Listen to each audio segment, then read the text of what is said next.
Oh, well, hello. It is I, Spider-Man. Well, this is awkward. I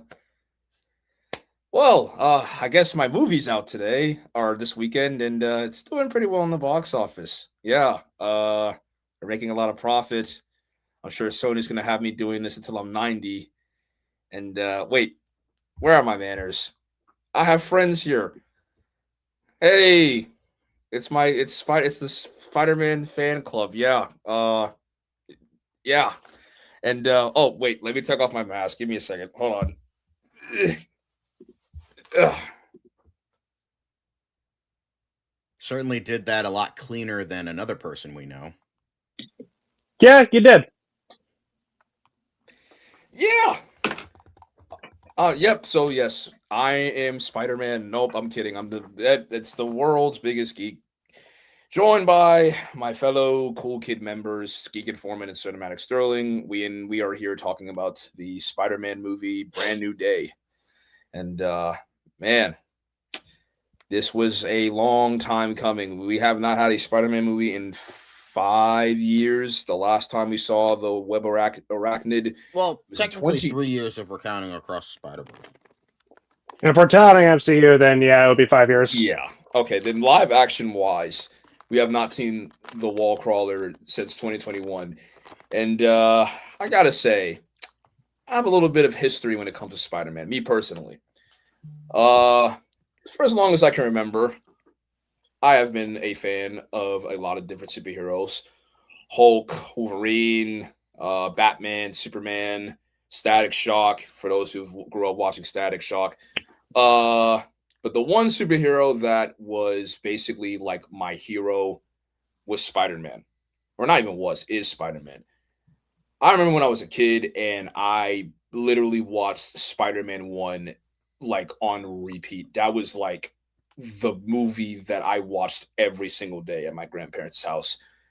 And eventually I ended up watching Spider-Man 2 and Spider-Man 3, but Tobey Maguire was my childhood. And Spider-Man became a really big part of my life. I mean, I literally had a Spider-Man costume that apparently, from what my mom says, I wore that thing every single day. I tried climbing the walls like I was Spider-Man. I even recreated. Oh, hello, Rome. Rome. Thanks, guys. Yeah, I even like tried climbing the walls. I recreated the train sequence from Spider-Man 2, and my mom was like carrying me. Like I'm not even kidding. Like I literally felt like I thought I was Spider-Man for a long time. And Aw, precious. Fucking and dork. yeah, I know. But Spider-Man really meant a lot to me because Spider-Man as a character really represents all of us. He could be anybody, man, woman, they, them, anybody can be, anyone can wear the mask. I mean, and what really inspires me about Spider-Man, especially Peter Parker, is the fact that he's relatable. Like, the man literally lost his uncle because he did not do what he had the power to do. And that day and that tragedy defined his character for the rest of his life. And every single day he tries to do the right thing because it's the right thing to do. Because with great power comes great responsibility. And even with Peter Parker's life always constantly having a lot of trouble and he's never really getting wins every single time, he never throws in the towel. He never gives up because it's the right thing to do. If he has the power to help people, then he should because it's his responsibility. So when it comes to the wall crawler on screen or on the silver screen, Tobey Maguire was my favorite. Like he still is to this day. I know people say that it's people love those movies because of nostalgia, but Tobey Maguire to me is Spider Man. I don't think anyone is ever going to really replace like the mental image in my head when it comes to Spider Man. And then Andrew Garfield came, and even though Andrew Garfield is the middle child, I do think that his movies or movie and a half were pretty solid. I really did love TASM. I thought TASM one was a great change in pace. It did something that the Raimi movies didn't do, and it tried to do something different. And then TASM two comes along, and yeah, TASM two isn't really the greatest, but I still remember. I still have some fond memories over it. Then we go to the MCU. The MCU takes on the wall crawler. Oh, hey, right, dude. And I was very excited because I was excited when I saw him in Civil War, and I just thought like, oh my god, Tom Holland is literally like Spider-Man ripped off the page. Like he's the youth of him, like the jokes, like the fact that he was capable of like going toe to toe with Captain America and other Avengers. Like it was awesome. So when we finally got the Spider-Man movie Homecoming, was it really that good? It was okay. It was okay. It was okay, honestly. Like I really don't think it was as good as I wanted it to be. I'm But now suited up proper. ah, that's why you guys were. I was like, where are you guys go? But when it comes to Homecoming, like I know, like there's someone in this chat who does not like Homecoming and thinks it's the worst Spider-Man movie ever. And I inclined to think the latter. Honestly, like over the years, I've grown more fondly of it. I really don't like the first half as much. Second half, he's really being Spider-Man. That is where the movie really shines for me. And even though with Homecoming, it was only it's only the first one. We got plenty more to go, and then we saw him in Avengers, both Infinity War and right. They said he doesn't like Homecoming either. Wow, and then I really am in the minority. You In more ways sure, than buddy? one. I love the original Sam Raimi trilogy, and yes, that includes Spider-Man 3. Spider-Man 2 is my favorite superhero movie based on seriously. Spider-Man 2 is like I feel like it's the best Spider-Man movie. But then Most people after Infinity think War and Endgame, we ended up getting Far From Home. And Far From Home is the worst Spider-Man film I've ever seen in my life. I hate it with every fiber bone in my body, and it completely disrespects the character of Spider-Man, and it basically acts as a 2 hour and 30-minute film tributing to freaking Tony Stark rather than focusing on Spider-Man. And I will not expand on that because why do I need to do that? But I will say, with the ending of Far From Home, it sets up, Peter's identity gets revealed to the world, and now we have Spider-Man basically being outed, and the entire, population of New York is against him. So when No Way Home came out, we had the leaks, we had the potential appearances, but was the movie good? Yes and no. It's not the greatest film, but it really does pull at your heartstrings at times, and it serves as a love letter to Spider-Man fans. Now, is it a nostalgia trip? Absolutely. Absolutely. But it's a good kind of nostalgia trip. And with the ending, with him making the ultimate sacrifice, with having everyone in his life, including his, the love of his life and his best friend, forget who he is, and he basically starts back at square one. I was really hopeful because I really did like how, in the end, he had the opportunity to tell them that he would, who he was, but he decided not to because letting people into his life, into his world, puts them in danger. It's almost like having a secret identity is something that's important to a superhero. Maybe if you don't take off your mask every 5 minutes and tell people your name, maybe you would have a lot more people who are alive in your life. Oh, not me. But I digress. No Way Home did set up something that I was really looking forward to, which is Spider-Man by himself, no Avengers, no Stark Tech, no one bailing him out of trouble. It's him against the world. So when I tell you that Brand New Day, with all of the worry that I had, all the expectations, when I tell you that this movie exceeded my expectations, I'm not being hyperbolic. This movie right here is the best movie Spider-Man wise that I have seen, live action wise, since Spider-Man 2. I'm not kidding. I'm not kidding. This is the best Spider-Man movie as far as live action that I have seen since Spider-Man 2. And it's no coincidence that some elements in this movie literally mirrors Spider-Man 2. I mean, Spider-Man 2 is the freaking template. As much as you Raimi haters want to say, oh, it's nostalgia, Spider-Man 2 isn't that great, y'all just Spider-Man by nostalgia. Well, tell me why this movie right here is ripping off some of the great moments from Spider-Man 2. Clearly, Spider-Man 2 is that good if you have to copy some of the things from that movie. Literally the entire fucking arc of this movie. Like, exactly. But I had to give that monologue out because I just needed to explain my history with Spider-Man and tell you why I really feel like this movie is a great change in pace because, boy, it took us 10 years. 10 years. But like they always say, better late than never, man. I mean, it's fucking wild that Tom Holland's first appearance as Spider-Man was 10 years ago. I was 17 when fucking Civil War came out. oh man, those were the days, huh? Spider-Man, Yeah. those were the days. Yep. Anyway, do we want to talk about expectations, or for the rest of us, for you, or for what are we doing here? I mean, honestly, we can do like a free for all or whatever. But I mean, I Do guess I we want can to? do expectations. Yeah, we just like to have we just like to be as organized as we can. Yeah, Because I I also guess, have Rob's voice messages, so that's why I also Oh, want to okay. I want to have like categories, because that's what he did. So, I guess Jay already gave his. So yeah, for me, expectations. When they announced this, I was like, I don't know. We'll see, because like I don't hate Homecoming as much as Devin does, but I don't like it, and I think it is my least favorite Spider-Man movie. Far From Home is arguably worse, but the only reason it's better for me is because of Jake Gyllenhaal. Like, he makes that movie kind of watchable. And then No Way Home, obviously, after the high of like, oh my god, nostalgia bait and all that stuff, and our boy actually feeling like Spider-Man.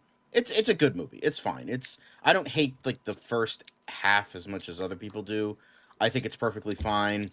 It does. I mean, Betty Brant is fucking annoying in that first half, but outside of that, I didn't think it was that bad. And then I like how, yeah, you could say, oh, it's nostalgia bait. Technically correct, but at the same time, it actually works for Spider-Man's character. Like, oh, finally we actually have Peter actually feeling like Spider-Man and not Iron Man Jr. or fucking Mysterio Jr. or Doctor Strange Jr. or whatever the fuck they were trying to do with that. Like, he feels like Spider-Man. Like, he actually feels like the character. So I'm like, okay, you could go up from here, but like at the same time, I hadn't watched Shang-Chi, so I didn't know how good Destin Daniel Cretton was as a director. But I think it's definitely like, and then they have Zendaya and Ned coming back. I'm like, oh, they're gonna undo shit, and so I was like kind of iffy. I was like genuinely convinced like this was not gonna do well. Yeah, dumbass. Don't bet against Spider-Man. Literally don't bet against Spider-Man. I literally lost a bet by betting against Spider-Man. So I was like kind of iffy, and then I hearing good things and all that, so I did get reasonably excited. And then when that first teaser trailer came out, I'm like, oh, we're actually gonna get peak with this. Okay, cool, we're actually gonna get something good with this. And even though some reviews were like, oh, it's not great, it's a little overstuffed, I was like, okay, I'm still excited. And with that, I think we got something like worthy of the Spider-Man name with this movie. Like, this is the best. Yeah, I mean, technically it's the best live action since the last one, but before then it's probably technically the best live action, I guess, in Spider-Man 2. I hate to say that, because it's like, it's like the same thing of like, this is the best DC film since The Dark Knight. It's like, no, it's not. Shut the fuck up.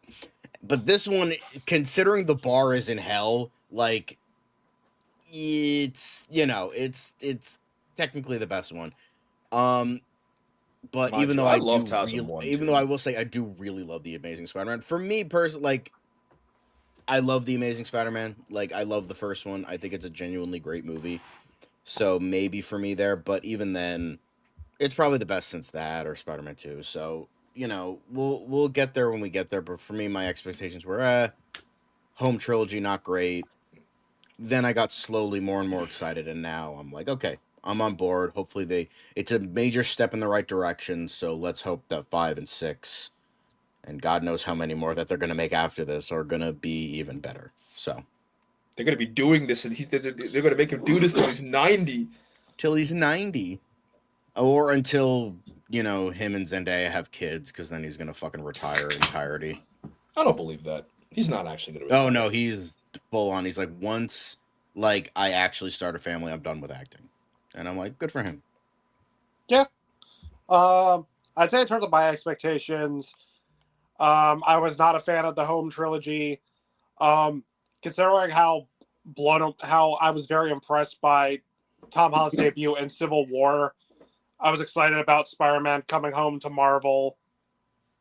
And then I saw Homecoming, and I was baffled and confused as to why that movie got so many good reviews. In my opinion, that's the worst Spider-Man movie. It gets the character wrong. The characters are annoying. The comedy is terrible. Then you had Far From Home, which, while slightly better than Homecoming, was still not great. Because it still had a lot of the cringy humor I didn't like. Also treats Uncle Ben as a joke, which is not great. It treats Uncle Ben like a joke. We still have the Senpai Stark Iron Man Jr. shit. And we have Jake Gyllenhaal, while great as Mysterio, his whole motivation of Tony Stark took my invention and named it Barf. That was dumb as fuck. Yep. That's what sends you over the edge to become a bad guy. Seriously. And that's worse than Syndrome. And then we had No Way Home. While definitely flawed, it had a really cringy first act and the abundance of the plot holes. However, bridge scene onward, I was completely on board. Tom Holland felt like Spider-Man. It was great seeing the villains back. It was great seeing Tobey and Andrew back. So I would say I was definitely very interested and kind of looking forward to this movie because John Watts was gone. We have a new director on board. I really liked Shang-Chi. And I liked how Kevin Feige gave this director a new project after he lost Kang Dynasty. Yep. The trailers had me excited because, again, we're not doing the Iron Man Jr. shit. He's starting to feel like Spider-Man again. Even though I didn't like how Michelle and Genki were back. I was definitely highly optimistic, and after seeing the movie, if this is going to be the future for Spider-Man going forward in the MCU, I am all for it. This is probably my favorite Spider-Man movie since the first Amazing Spider-Man. Well, in terms of live action. Because Spider-Verse, both Spider-Man's first movies are flawless masterpieces.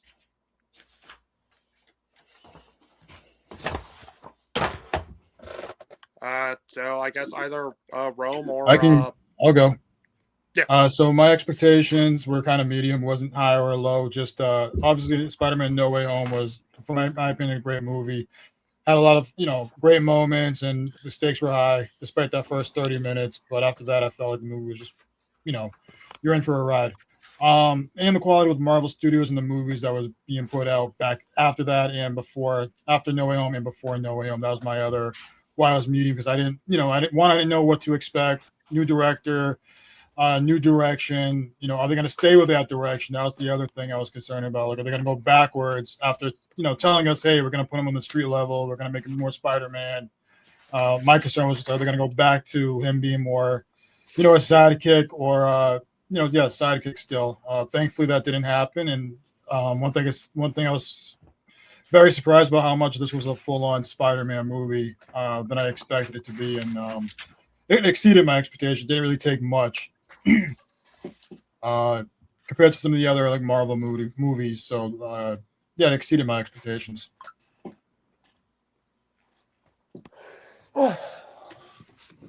Why do you have the mask on? That's not weird. Even Michael Myers has nothing to do with Spider-Man. What does Michael Myers have to do with Spider-Man? What? You try finding a Spider-Man mask at Walmart at this time of day. I had to wear something. I mean, you didn't. Jesus Christ, I can't breathe in those things. But All right. So, It's a full head latex mask. What do you expect?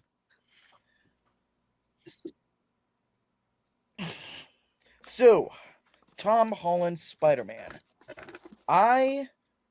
Despite the quality of some of his lesser appearances, I have performance-wise, I'm sure we'd all agree, performance-wise, Tom Holland has been consistently great since he's debuted in the MCU. I thought he was great in Civil War. I thought they were able to put him in there and did not feel forced or last minute, despite all the other characters that were already in it. So he had a great first appearance in it. And the Underoos thing, that was a great little reveal for him and all that. That was great. And Homecoming, that's one that is more so carried by the acting and all that. I never liked the techno Spider-Man suit and all that. And Ned making porn jokes was cringe as fuck. That's one of the I worst thought that jokes was in the funny. that I was thought one of that the was funny. that's one of the worst jokes in the entire MCU to me, not just of the Spider-Man films. I mean, I've liked Ned. Yeah, I like Ned as a character. But he gets better. We'll just say he gets better. But yeah, and then Michael Keaton carries the movie. I'm sure we'd all agree. Far From Home, much like Homecoming, the and Far From Home, much like Homecoming, the villain carries it. I really like. There's things about Peter's arc that I like in it, but up up to when he gives the dude the glass and all, it's like, I know you want to do your own thing and all, but that was stupid. I don't like how stupid Peter is. I think I've evolved to the point where I think Peter is dumber in Far From Home than he was in Homecoming. Because with Homecoming, I at least get there's an arc for him. He has to learn the responsibility. You can argue the execution, but that's the arc. He has to learn maturity and responsibility. But in Far From Home, I just think he was dumb. Everything he's went for, even to then, he should have learned something. Like if After it two were me, I conversations, legit by the way. would have seen. But yeah, and then Far From Home, I still really like. Nostalgia and all that stuff aside, I actually think there's genuinely a really good story to it, and I like the sacrifice that Peter has to make at the end. His relationship with MJ feels fleshed out and mostly three-dimensional. Ned was a lot better, and yeah, so the movies get better as they go along, and of course, I thought he was great in Infinity War, and that where I don't want to go with Mr. Stark. That's still pretty traumatizing. I remember hearing kids crying in my theater when that happened, and the little bit he had in the game was great. So, I was excited for another Spider-Man film with brand new dates. Like, I was worried they were gonna try and milk the multiverse stuff and do that, but then we heard it was gonna be more street level. So it's like, okay, we're good. So we'll see what they can do. The trailers looked great. Aside from the fact that with both trailers, I was confused. It's like, okay, who's who's even the main villain in this? We see him fighting a lot of people, but we didn't get a sense of who the main villain was. So that had me a little worried. But shit.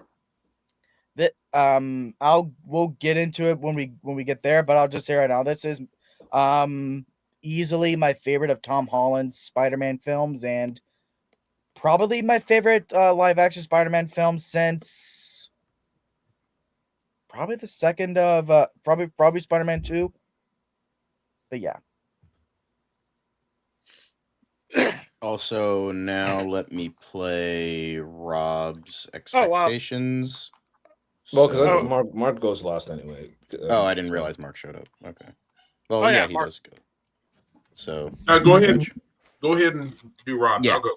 no. I know you like to go last. So Yeah. this is Right Dude's expectations for Brand New Day.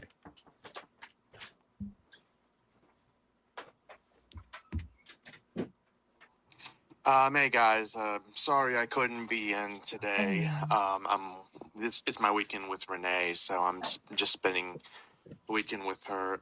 So, I just wanted to talk real quick about Spider-Man: Brand New Day. So, let me first off by saying expectations. First of all, let me say that for the most part, I wasn't really too impressed with a lot of the MCU Spider-Man movies. Now, I was a Spider-Man kid since I was like in preschool and all. I remember seeing like the 2002 Sam Raimi one when I was like middle school, and then the second one high school, things like that. But anyway, in terms of the MCU Spider-Man, like I said, I wasn't too impressed with them. I didn't like Homecoming. I didn't like Far From Home. Only one that I enjoyed, even though I admit it has a lot of problems, is No Way Home. So, but I wasn't really too thrilled, and plus, I'm plus with how the MCU's been going lately. It's just haven't been like a lot of the MCU movies have been like very hit or miss for me. So, but I was still willing to give it a chance. You know, I took Kane to see this movie Friday. You know, I even bought him the Spider-Man popcorn bucket. So there's that. But what do I think of it? Well, stay tuned. And Okay. By the way- last but not least, by the way, Mark, Mark. By the way, Mark, By I the way, love the right, shirt, dude, man. are you like walking? Were you there? Because it felt like you were fucking out of breath half the time. But, What did you say, Devin? Love the shirt, bro. Oh, thank you. Yeah. I also like the glasses. It definitely reads like feeds into the top marks vibe. Yes, thank you. Yes. Top I marks. love these That's glasses. Yes, exactly. They're actually, reading glasses, and they have the the whole blue light filter thing that's supposed to be able to, help when you're looking at electronics. So, but yeah, anyway, I am not going to re-review every single MCU Spider-Man movie just to get my expectations set. But anyway, I'll just say my expectations were fairly high but tempered. Yeah, I love the last one, even though I hated the first two. But I was worried that it would be, back to normal after, the last one, even though that was the first one, because it wasn't totally nostalgia with the last one. It wasn't just Toby and Andrew. He actually did finally feel like Spider-Man for the first time in the last one, so I had hopes. But I was worried that it would be back to normal, especially since we saw that they were going to have, oh dear God, Scorpion, Tombstone, The Hand, Jean Grey, the Hulk, the Punisher, Spoilers, Earth, Wind, Mark. and Fire, the entire cast of Les Miserables, the body of Jimmy Hoffa, and pretty much everybody else in fucking here, So this movie. So I was a little worried, especially after I heard some of the early reviews and some from you guys that were a little mixed. I was like, I don't know, maybe we'll see. But so my expectations were fairly high but tempered. So that's basically it. I wouldn't say. I think it's fair to say that dude on the red carpet got fired. What dude? For what? He's What do spoiled. you think? He's spoiled because he spoiled that Sadie Sick was Jean Grey. Everybody knew that Everyone shit. knew it was Jean Grey. It's the worst kept secret in the world. Yeah, no shit. I wouldn't have. I You didn't casted think a that. redhead, and she has telepathic abilities. What did you think she was playing? Santa Claus? Seriously, what the fuck? At least Like, now we have. we all knew For about me, it I was years just ago. kind of in denial for it. I was just Yeah. like, At least why now are we you have putting 2 X-Men in confirmed Spider-Man? MCU X-Men. I'm really excited Ugh. for Samara Weaving, but yeah, we'll get to that. Oh yeah, I thought you were talking about Miss Marvel. Like, I still don't think she I don't know why they consider her immune. But anyways, all right, we talked about this expectations. Now this is where I feel like this is going to be like a free for all because, just to have the conversation flow better. But positives. So I got something I got to say. I'm going to single myself. Oh, for- there's I- something to say. I'm going to single myself because. So John Watts, I got a bone to pick with you because you said practical effects would not work with web swinging. You said that practical effects would not work with a lot of different things when it comes to Spider-Man. So for that with all that, with you saying the dumbest stuff that I think I've ever heard someone say, this is what I have to say to you. You need to shut the fuck up. Because you're an idiot. You're an idiot. You're incapable of making a good Spider-Man movie without having to reference a bunch of John Hughes 80 films and rely on other characters to make a good Spider-Man movie. So shut up. Shut up. Shut up. Couldn't have said it better myself. Seriously. Oh my God, there's so much. Can we, you know, I'm not going to talk about I'm going to talk about the smallest things. Can we I need to just let it be known. It's so amazing that the suit actually feels like he's there. Yeah. He doesn't look like a cartoon character out of a PS4 game. He actually looks like he's in the suit. Hell, He the actually PS4 looks- game looked more realistic. than The fucking swinging. suit. The swinging in this movie felt like he was actually swinging. I felt like I was in the air with him. It The didn't best feel swinging lifeless we've and had in so. these movies since Amazing Spider-Man 2. Yeah, 100%. It felt lightless. I'm sorry, those web swinging scenes in Homecoming, No Way, all three of them, honestly, they were soulless. Soulless. Honestly, I can count on me like on one hand how many times he did web swinging, and I don't need that many fingers to do so. Like, I love, and on top of that, if you want to know something that I really loved in this movie, I love how in all three Homecoming movies, in all three movies of the John Watts trilogy, did you feel like Spider-Man was a friendly neighborhood Spider-Man? No. No. Did you feel like New York actually served a purpose? No. Exactly. No. Because he was literally doing nothing. He wasn't a New York hero. He felt like he basically was doing Avenger stuff. He didn't feel like a New York native. He was just there. He just so happened to be in New York. Yeah. Felt like you're Tony right, Stark I had Jr. that- That's what he felt like. Well, yeah, I mean, we've said that before, like, so many times. Yeah, Senpai you're Stark. Spider-Man Jr. Like, I Because of really being love home. how in this film, like, New York is a character. Like, it feels like a character. New York matters to Spider-Man a lot. It is one of the things that he cares about the most. And he felt like a friendly neighborhood Spider-Man. I love that he was saving civilians. When was the last time we saw him save people? Yeah, When was the last time we saw him save people? Homecoming, he was all. Yeah, pretty much. Because, like, in Deadpool, Toby saved people. he's like, I want to be an Avenger. So did Andrew. Like, seriously, I love how Yeah, that was he actually is a funny saving line in this people. movie. He's being like a friend. He's literally being like that friendly neighbor. And I love how, even though, like, yes, like, he's not, he's pretty much universally loved. Like, there aren't people out there who's like, oh, Spider-Man a menace or whatever. But I really do like how New York and the people in the city really are like a character. It doesn't feel like they're just, you know, NPCs for Yeah. Spider-Man to save.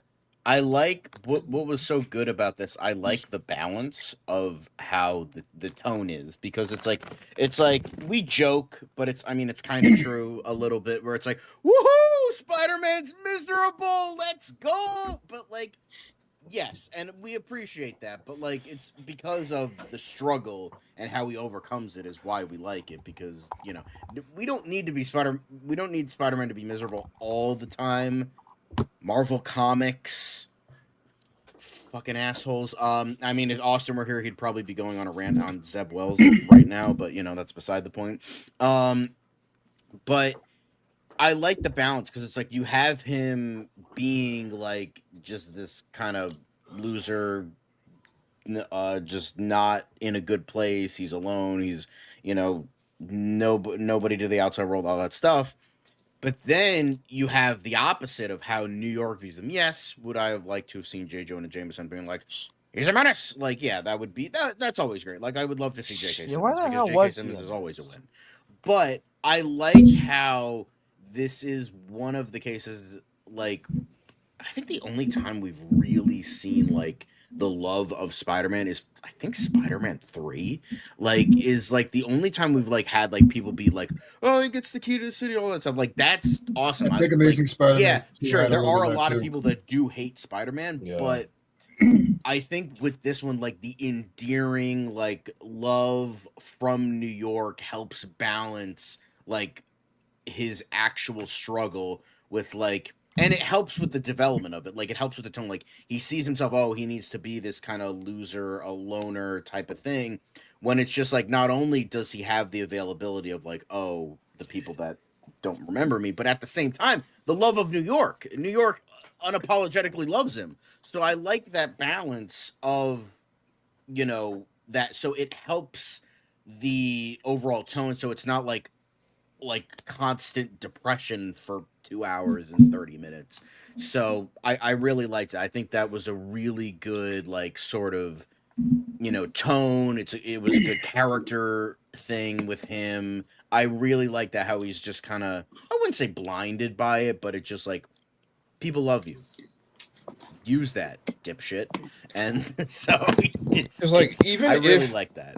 because yeah, to add to his point, like, I feel like, because even Tom Holland was because I believe he said, "Oh, I'm so shocked that a lot of people want like Spider-Man or Peter to be miserable." Like, I get it. It's kind of fun. Like, the running joke is like, "Yay, Peter Parker's broken. He's alone, and he has no love." But like and this is the thing, that this is my problem with the Holland trilogy. He didn't feel relatable. No, he pretty didn't. much had everything handed to him. He never really had any struggle, and he was always bailed out by literally an Avengers level character. What I love in this movie is, and what really stands out to me as Spider-Man as a character, is the fact that Or Ned. no Ned matter was always how bailing bad, out. yeah, like no matter how bad it gets for Peter, he at least gets some wins. He's not always down on his luck. Like, it may not come every single time. Sometimes he has to, you know, take a step back to let, you know, other people, you know, get their shine. You know what? The best example that I could say for this is this one episode in Spectacular Spider-Man, where Peter and Harry both try out for the football team, and Harry is really struggling, and Peter is literally excelling because, I mean, hello, he literally is a superhuman. And Harry is down on his luck, and he feels bad for him because, like, this is all Harry has in order to impress his dad. And Peter selflessly gives up being the star of the football team and possibly getting all the glory so that Harry can you know, be the popular guy, because that's not what Peter needs. So yes, he lose his chance at being popular? Yes. But he did something for someone he cares about.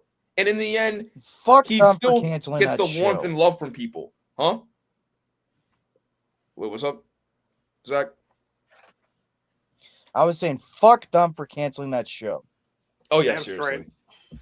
But the Spectacular Spider-Man handles, like, the duology of, like, Peter Parker and Spider-Man very well, because while Peter Parker does suffer, he does get wins. And even if he doesn't, and even though sometimes he loses, he still doesn't give up, because when he's Spider-Man, he does win. Like, because another life is saved. Another day, the city gets unharmed. Like, all this stuff happens because Peter is Spider-Man. And one of my favorite moments is in the end. And honestly, in my headcanon, I think that child knew that he was Spider-Man. Because, like, why else would he do this to Peter of all people? In my headcanon, I think he knew that he was Spider-Man. Because, like, and that spoke to me. Yep, I agree. That really made me, like, as someone who's not a crier in movies, that was a moment where I wanted to cry, because that really spoke to me. Like, I felt like a kid watching that. Like, that's like literally all of us. Like, Spider-Man is an inspiration for all of us. And, like, even if Peter Parker doesn't have the greatest luck, like, the city loves him. And I love that he, you know, feels that and experiences that in this movie. And I love how we're all talking about, like, the small things. We're not even getting into, like, the big things of what's the why this movie. Oh, is so I got good. some big things. I had I just- couple positive. I gotta say the writing in this was much better, and character development. We got a lot of character development with Peter Parker and easily. Spider-Man. Something we didn't see from the last few movies. Yeah, exactly. I would say like my big positives for the movie was again, Peter felt like Spider-Man. I loved the suit. I loved how he was actually in the suit. It wasn't CGI. I loved the development he went through. I know John will probably mention it, but he has his, and I think Mark will probably mention it, but he has like the Batman Forever moment. Yeah. He's like, are you Spider? Like when Jean asks him, "Are you Spider-Man or are you Peter Parker?" and he says, "No, I'm both." Like that was a great moment. The action scenes were a lot of fun. Best action scenes for a Spider-Man movie, in my opinion. It was really totally, good. totally. I loved. For once, the side characters in this movie didn't annoy me like the other movies did. I loved his interactions with Frank Castle, with how the Punisher was like the big brother to him. I thought Sadie Sink was fantastic as Jean Grey. I hope we see more of her, especially when they do X-Men. Probably will. It was cool seeing Scorpion in the suit, even though they don't explain like where the hell he got it. You think of Scorpion? Yeah. Honestly, we could question it, but at least he's used in this movie because like the comedy. I actually thought the comedy here was really good, which you guys know that's one of my big complaints with the MCU is how annoying and cringy the comedy can be. I think I loved how like there was a good tonal balance between that. Yep. I thought like the funniest scene was like the freaking organic webbing. It's just like, yeah, that was so funny. Oh yeah, and it's something different too that you didn't see with the organic webbing. Which, yeah, I mean, because I mean, it makes sense as to why this is completely new to him. Like he wouldn't just like get a hold of it. I mean, yes, like he does know how to web swing, but it's not. It's different. Like the webbing is stronger than the organic webs because it's like organic. Yeah, like, and I just gotta say my big things. Like one of the things I loved most about this movie was that, at least for me, if this felt like the first time in a Spider-Man film, period, where you had all these characters intersected and all that, but it didn't feel overstuffed like how it got in, like, say, Spider-Man 3 or Amazing Spider-Man 2, because especially in Spider-Man 3, they were put in there just to be in there. Whereas in here, you had like Banner and Frank and all that. But the way they interacted with Peter actually added to his arc. When with Frank as like juxtapositioned as what Peter could be if he embraced his darker side and all that. The themes of holding yourself in and all that. I like that. And the way they brought Banner in, with when he's trying to suppress his evolving mutation and all that, and Banner brings up like how do you decide what sides of your DNA are good and bad? I like that. Like they actually had a purpose in this movie. Yeah. Mark, do you have anything you want to say? Or whatever. I mean, Zach just kind of jumped the fuck over me.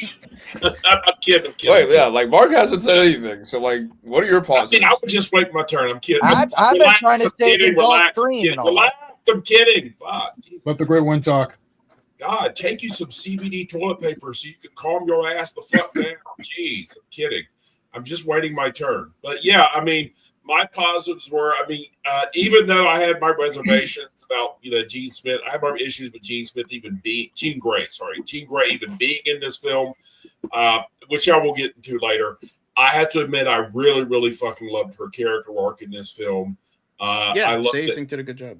Exactly. Sadie Sink did a fantastic job. I loved how her character development and Frank's character development really kind of paralleled Peter's character development, how they kind of felt that they kind of went together. It flowed organically with the story. It didn't feel like they were shoved in there. They were actually used to further him along. So it really, really worked for me. I really loved that part.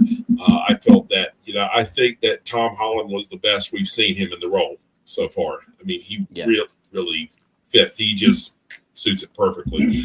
Really love Zendaya in this too. Zendaya, I thought she did fucking tastic. Yeah, she was great. I mean, it really felt like when she said, all these memories you have, I don't have anything. I don't feel anything for you. Sorry. I mean, it's just, God, you felt that. I mean, geez. If I had a nickel for every time a Peter lost his love interest to something, I I have 2 nickels, which isn't a lot. Would it have happened twice? And I will say it was done better here than Guardians 3. I will say that. Like, and I think Guardians 3 good movie, weakest of the 3.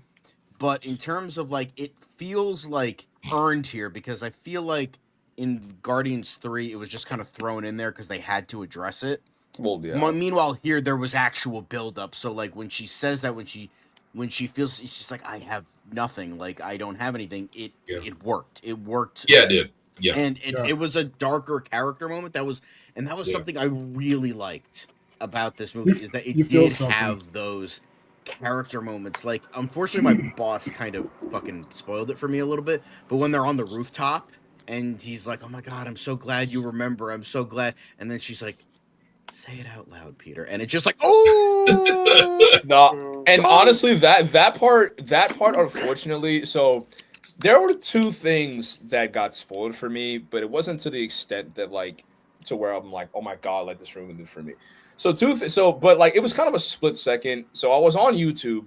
By the way, anybody who's post spoilers, you need to get like jumped. I'm sorry. Like, don't, and especially after like the day of the movie find out releasing. These hands are rated E for everyone. Like, you're actually a terrible person for that, because there's no reason as to why the first day the movie comes out, I'm already seeing spoilers. But 2 of the things that got spoiled for me was Peter talking to MJ with his mask off and the rooftop scene. But I didn't see this. There wasn't a video. It was just a picture, and the caption said "fell for the hezzy." But I didn't know exactly what that meant. But watching it in real time, I was like, "Oh, that's what that meant." And so when MJ kissed, MJ kissed Peter, I was like, wait, something's off. Like I felt I was waiting for something to happen, because I'm like, is this like a dream sequence? Is this like a mind, like, screwing, like? But then when he's like, I was like, oh, that's messed. Oh yeah, and I do like. Well, yes, it was because of like the whole thing with like, finding out that Metzger was evil. I do like how Peter told her, yeah, I technically didn't realize it at the time, but I technically unconsensually kissed you. I just want to let you know I'm really sorry if like anything happened. She's like, thanks for telling me, because it's like you can't really say that well to anybody. It's like, hey, you were mind controlled. I'm gonna, tell you just to let you know, hey, I'm sorry, I kissed you. Bear could learn a thing or two. Yeah, seriously, Parker. Like, it wasn't that hard, dude. But and I liked that. I like how they did address it. Yes, it was for the greater reveal that Metzger is a piece of shit, but I liked how they did mention, because it's like you can't like skirt by that. And Peter Parker's a good person, so he did. I really liked that a lot. It was again, it's these small fucking character moments that were so good in this movie. It was just like little bits that it's just like, it really, and that's the thing that I feel like a lot of movies miss. It's like, you gotta do this, gotta be big action sequence, it's just like the small moments that make the characters the characters, and it's just like that works so fucking well.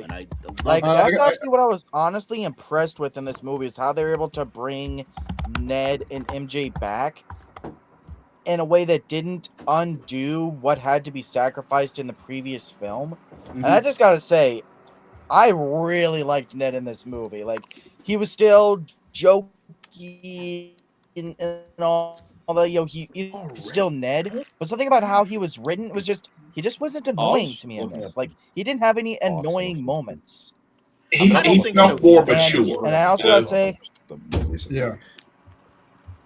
I think he did a lot. Plus, I will say Ned was a lot better here. So yeah, he was. I mean, he felt a lot more mature.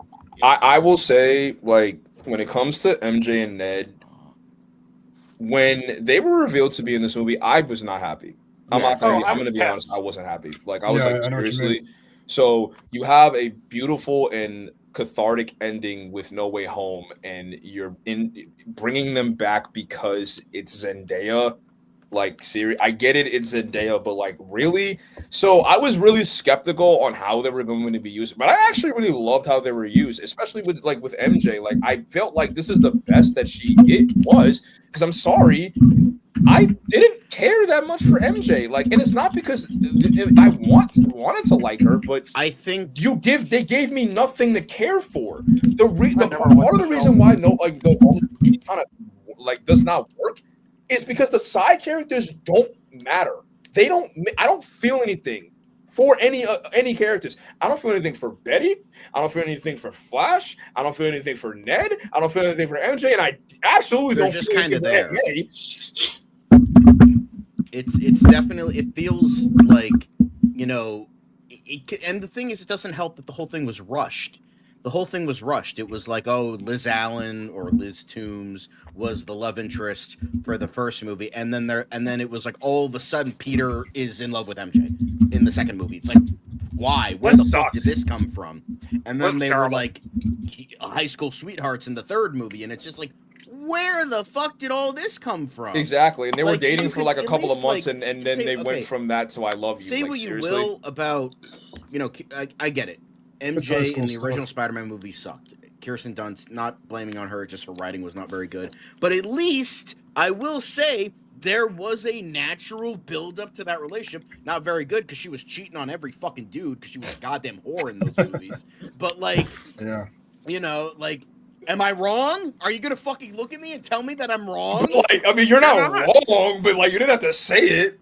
But like, it just, you know, there was build up there. There was build up for Gwen Stacy. It worked, and you know, but here it was just haphazard. So I like how they're course correcting that, at least trying their best. Again, step in the right direction, as I keep saying. Not the most perfect thing, but is a big step in the right direction. So Yeah, and like with MJ, like, you know, we don't get much because like her screen time is kind of like, you know, I won't say cut short, but she's not like a major part of the movie, but she She does only matter. got like 10 minutes screen time.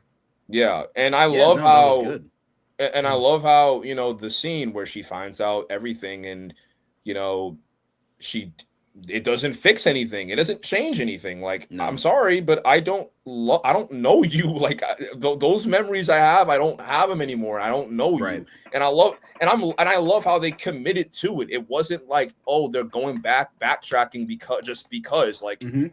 these people, and I love how that ends up mattering in the end, because even though these people, you know, Ned and MJ don't remember him, like, Peter is given a second chance to really reconnect and, you know, have a fresh new start with these people in his life. And I love how with the final scene, like, because we really didn't get a lot of, you know, Peter and Ned was like, I'm sorry, but I feel like Ned is a more important character to Peter than MJ in these movies, because Ned was the first person that ever knew that he was Spider-Man within his personal life. That is, I mean, if you're not an Avenger, Right. I mean, but Ned was the first person that was basically like, you know, in his world. And I mean, he helped him every step of the way. I mean, he was literally in Infinity War, when Peter was about to go fight, you know, aliens, like Ned's like, yo, like, all right, we're all about to die. There's a spaceship out, and then he caused a diversion. So I love how in the final scene it's Ned and Peter, and I love that handshake. It's like, and I'm sorry, the fact that people think that, oh, this magically cured no, it's just muscle memory. And when he said Peter, I'll get to that later. Yeah, like, I'll when get it- to that yeah. too. like when it comes to with Peter, like I think he just put together two and two together, like, oh, he's Spider-Man, Yeah. because Exactly. MJ said Peter earlier, Mhm. but like I really do like how they don't undo like the spell, and it does like still remain like a big factor. I'm obviously, you know, MJ and Peter are probably gonna get back together at some point, but I love how they don't do it in this movie. I hope they don't do that. Well, it's gonna happen. It's gonna happen, no matter what. Like, dude, you think they're gonna do Gwen Stacy? Man, Peter probably might jump off a bridge if they do Gwen Stacy. Oh my gosh. Well, no, Just she's anybody jumping but off the MJ. bridge. Like we're done with MJ. I But- have something to say. All right, Well- Zach, what you gotta say, bitch? Christ, I gotta say something. But, Mike has something to say. Said a lot. But I'm actually gonna boldly claim that emotionally, this movie puts Peter through the ringer more than No Way Home does. Arguably, but maybe. I And think that's I just- definitely something.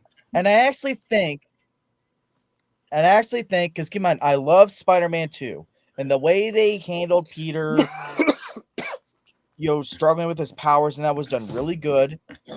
But I think the way that this movie does it with Peter's powers evolving, I like this better. I could see that. I don't think I actually like how it's permanent. Like it's not like and I do like because in the beginning, in the trailers, I thought he was turning into Man Spider. I'm glad they didn't do that. I thought it would have been a little. I bit actually too much. wanted them to do that because it's like if Marvel wasn't a bunch of family friendly, G-rated, PG-rated pussies, they would have done Man Spider. I would have done Man Why? Spider. That's too. I'm sorry, but like with the Why? lot, we haven't had There a was already too Spider-Man in much going 5 on in this years, and the movie. first They thing were- we For got they was what went- Man story as dark purpose, as they though, did it. Zach? Just They because went of as a dark book as they. club? They went as nothing about it. They went as dark as they did in Infinity War. Marvel can go dark, like Christ. Have some. That's balls. not dark, though. That's just. But the other thing is that. But the other thing is that I really liked Frank Castle in this. Oh yeah, Because Punisher y'all was the know best how I part of the felt movie. about John Bernthal's Punisher. Yeah, let me tell you something. Because Let me for tell me, you it's like, something. because I've always thought John Bernthal's done a great job. Like the dude can never do a bad performance. But you know how I felt. It always felt like I was just watching Shane a lot of the time and all that.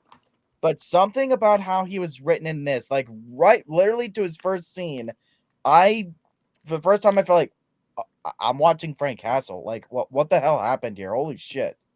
So you didn't feel that in season 2 of Daredevil?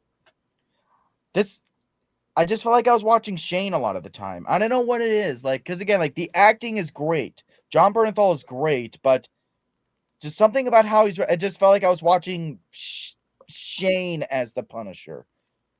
But here I felt like, okay, I'm not just watching the Punisher. I feel like I'm finally watching Frank Castle. I loved him in this. And yeah, he was definitely the best part. Yeah, I would Oh, say yeah. that I think I love the dynamic between Peter and Frank because it's a different type of relationship. It's a with brother Matt- relationship. to Yeah. Matt and Frank because like yes, Matt does see Frank as like as a confidant, as someone he considers to be an ally, but I feel like every single time, and I won't necessarily blame him. It's more so the writing because they keep retreading the same thing that they did in season 2 of Daredevil, the Netflix's Daredevil, with the whole you can't kill, you should kill, yada yada yada. Like it kind of got old once they did rehash the entire thing in Born Again. So I like how Peter, while yes, he's not the biggest fan of Frank's methods. Well, he's not he's not a fan of Frank's methods. He does like treat him like a person, and he doesn't berate him every single time he does what he does. And I do like where Frank is like telling Peter, like, you think this is easy? Do you think this is like a lifestyle that I live by choice? Like, I was given this burden because of what happened in my life, and you're choosing to be something that you're not. Yeah, because that right there, that's what I was needing. Like, that's Frank Castle to me. Like That's he sees what I've been Peter as missing somebody in who's all of the other stuff. Like he sees Peter as like someone who's better than him because he is like he's like actually full of hope and full of light, and him relegating himself to being a recluse, like it's not healthy. And I do like how he really does feel remorse and really feel bad that he almost killed him, because Frank Castle lives by a code, and he doesn't kill children, and he doesn't kill innocent people. I will say that's the comic book stuff that I liked in this movie. And I just gotta say, since we're talking, oh shit, sorry. Just a quick thing, and then I'll let you go. But that I will say, like, I don't hate that. Like, for instance, the background, like, when he's fighting Boomerang and Ramrod, and it's like a reference to the comic book covers. It's like, yeah, it's a little cheesy. I don't hate it, but it's at the same time, it's just like, you didn't have to do that. But the comic book stuff I did like, where you had Punisher shooting Spider-Man. That's straight out of the Death of Spider-Man in the Ultimate line. And as well as where he's carrying him, that's straight out of Civil War. Or when, Hulk, when Peter tells Hulk that, it's me, Peter. Hulk is the only person to remember him. That's straight out of the comics. Like that. And that stuff, it's not overstated like the stuff of like, him fighting Boomerang and Tombstone, where it's like copying comic book covers. The stuff that's like deep within the character stuff and story stuff of the movie, that's the stuff I really like. The comic book covers, Yeah. bad fan films do that kind of shit. Like, you don't have to do that. I'm not saying it. Like This is bad or anything like that. Lotus. It's just a little too cheesy, and like you don't have to put that in a $225 million blockbuster. I'm just saying that right now. But Yeah. So okay, we've talked about like MJ. Can I add another positive, please? Can I add some other positives? Thank you. Yeah. Sorry, because I was trying to figure out like what did we do? What like did we not? I want to talk about the music as well. The sound score and the music score was really good in this. It really built a lot of big moments up, especially the moment where he accepted his changes, as a spider instead of just suppressing it. Just anytime the score moved up with like the fighting and just those moments, those little moments you guys talked about, the music really enhanced it big time.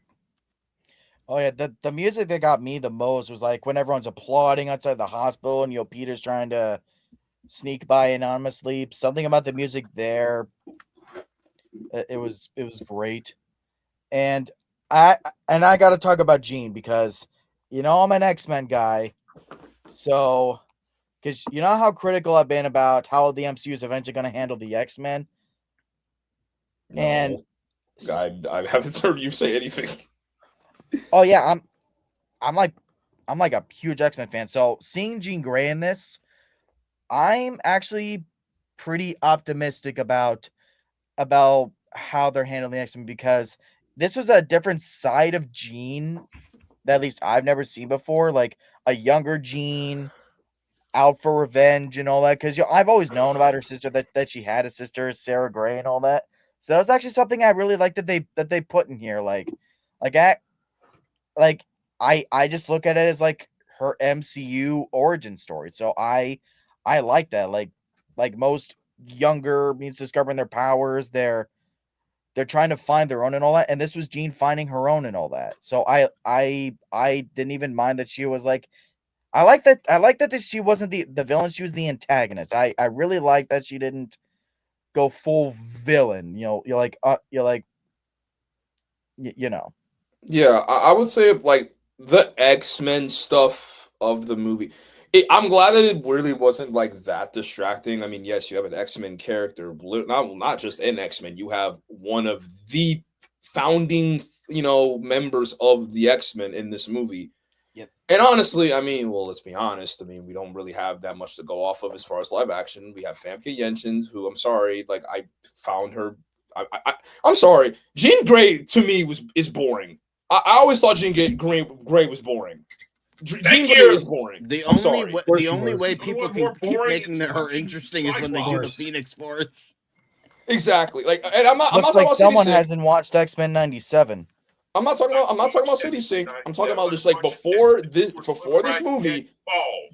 Jean Grey, I always thought Jean Grey was boring. She basically has been nothing but cannon fodder for Logan, and oh my god, and like literally in the X-Men movies, she's basically just either Cyclops' girlfriend, Logan's love interest for her to for him to be all goo goo gaga, or she's having trouble controlling her powers.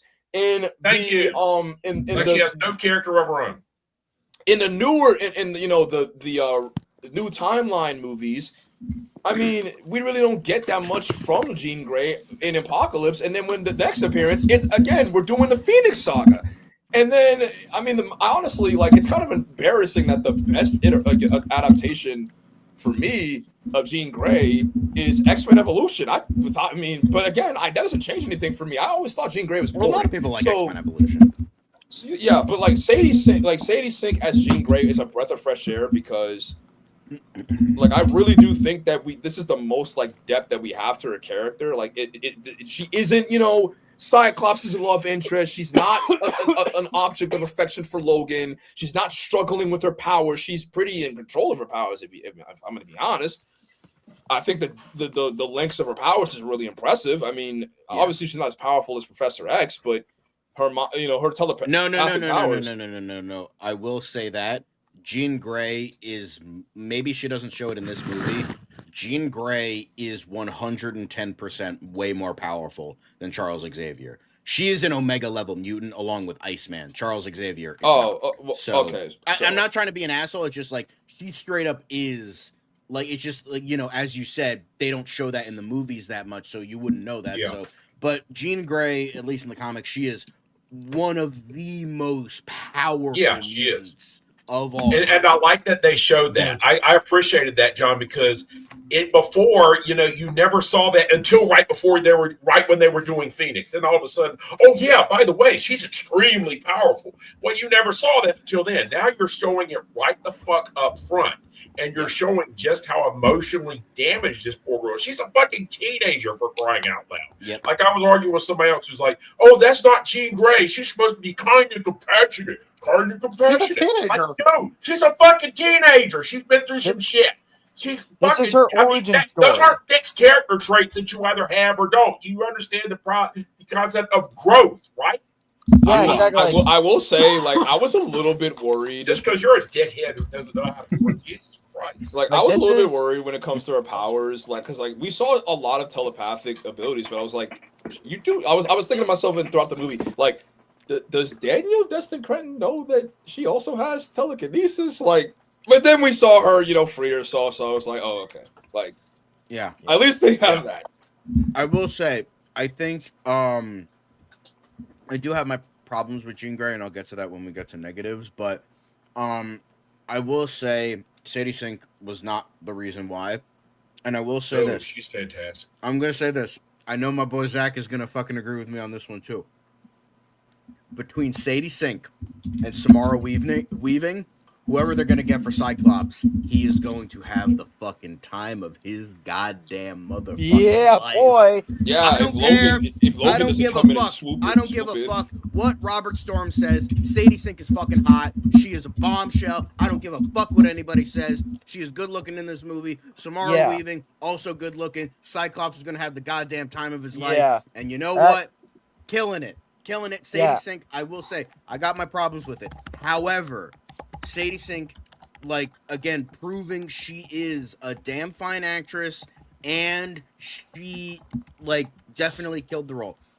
It's, again, I'm so mixed on it because she did such a good job. They wrote her character very well. I have my problems, but, like, in terms of the positives I have, Sadie Sink is one of them, and how they wrote the character is also another. Agreed. So, 100%. I will say that, like, I like how we do already have, like, we have Jean Grey and we also have Emma Frost. Now, I don't know how soon we're going to be getting the rest of the X-Men. I hope it's soon, because seriously, like, we need to get this train, like, rolling. Well, the first X-Men movie we're getting is in 2028. That's coming out. We don't know what release date it's having, but it is going to be coming out in 2028. That's pretty much confirmed. So, and there's also a rumor that the reason that they didn't announce anything X-Men related at Comic-Con is because they're waiting for D23, which is in a couple weeks. Yep. So that's the rumor. Now, don't. So, Zach, I'm just saying that's a rumor. If we don't see it happen, don't get mad. I'm just saying that's a rumor. No, good. We still have X-Men 97 right now, so I'm good with X-Men stuff right now. Yeah. And I just wanted to add to your point, Mark, that with what you were talking about, it's like you just got to tell those people, it's like this is like this Jean's origin story. Yeah, exactly. Yeah, because I mean, this is to me is the best they've done Jean Grey. Because I mean, of course, but again, we don't really have like that much to go off of. Yeah, really, we don't. Exactly. I mean, seriously, I will say, I mean, everyone did a really good job. I mean, I don't know if people mentioned this already, but I was kind of gone. I was getting dinner for a second. Like, I mean, everyone says you got Tom Holland actually feeling like Spider-Man. I like him how they don't make him a dunce in this movie. Like, it essentially takes the Tobey Maguire stuff and dials it up to 11. Like, he has like his own fucking personal assistant, which definitely reminded me of Gideon in The Flash, but like that's just my opinion. Definitely giving Flash vibes right there. But I like, you know, he's like actually We doing are fucking Spider-Man. science bro shit. Like you have him being smart, like not just with the 3D printer stuff, but like making the inhibitor, which to be fair is not great that Spider-Man invented the inhibitor collar that's used on mutants in the future. But like, you know, that's we're not didn't going to even talk about realize that right that. now. Yeah, We're not gonna talk about that I right caught now. on to that too. It's fine. I didn't even realize that because I saw a comment and I was like, it was like, oh, like Peter created the thing that's gonna, dampen mutants, and I was like, oh my, no, he did Now, that. I think they break both inhibitor chips, so that's my headcanon of like. But like the idea is already out there because damage Yeah. I control, know. like, It's not great. We but, like, are the Spider-Man. and I love and hey, that's a consequence of Peter's actions. exactly. He made it. I mean, heck, like MJ and Bruce told him like, yo, like what you made is amazing, but like, are you sure that this is supposed to be used for like, for people with like, there's nothing wrong with Peter's like, growing Right. abilities with like his spider side. And Brandon was like, what makes you, who are you to say, oh, what aspects are good and what aren't? So like, I love how this does kind of lead into and obviously with mutants, you're gonna have to be very, you have to like tell the story properly because like, how are you gonna tell the story of mutants if we literally are living in a world where we have the Avengers? But one thing that I want to give a lot of credit for, which I don't know if anyone said this, but Well, I will. think Mark had something to say. So. Oh, sorry, my fault. Yeah. Mark, what were we about to say? Yeah, I'm going to. Yeah, I was just going to say that historically speaking, there have been plenty of inventors who invented things that they had no earthly that had implications far beyond what they intended. Including literally Eli the Whitney Nobel Peace Prize regretted. Eli Whitney regretted inventing the cotton gin. Oppenheimer, Robert fucking Oppenheimer, certainly regretted his part in developing the atomic bomb.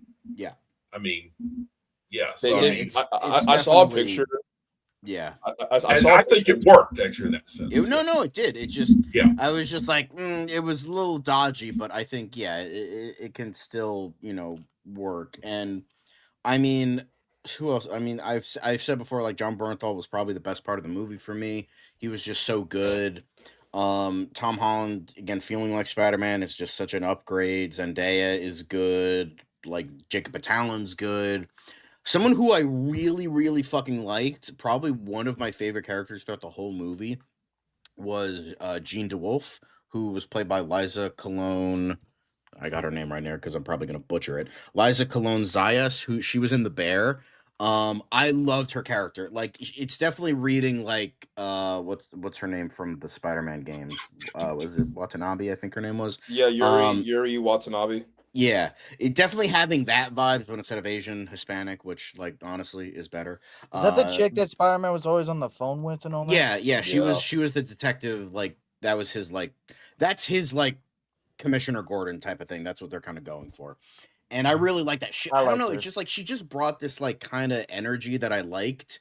And I like how, the idea of Spider-Man working with the police. I think that's kind of a newer thing, but I still like that.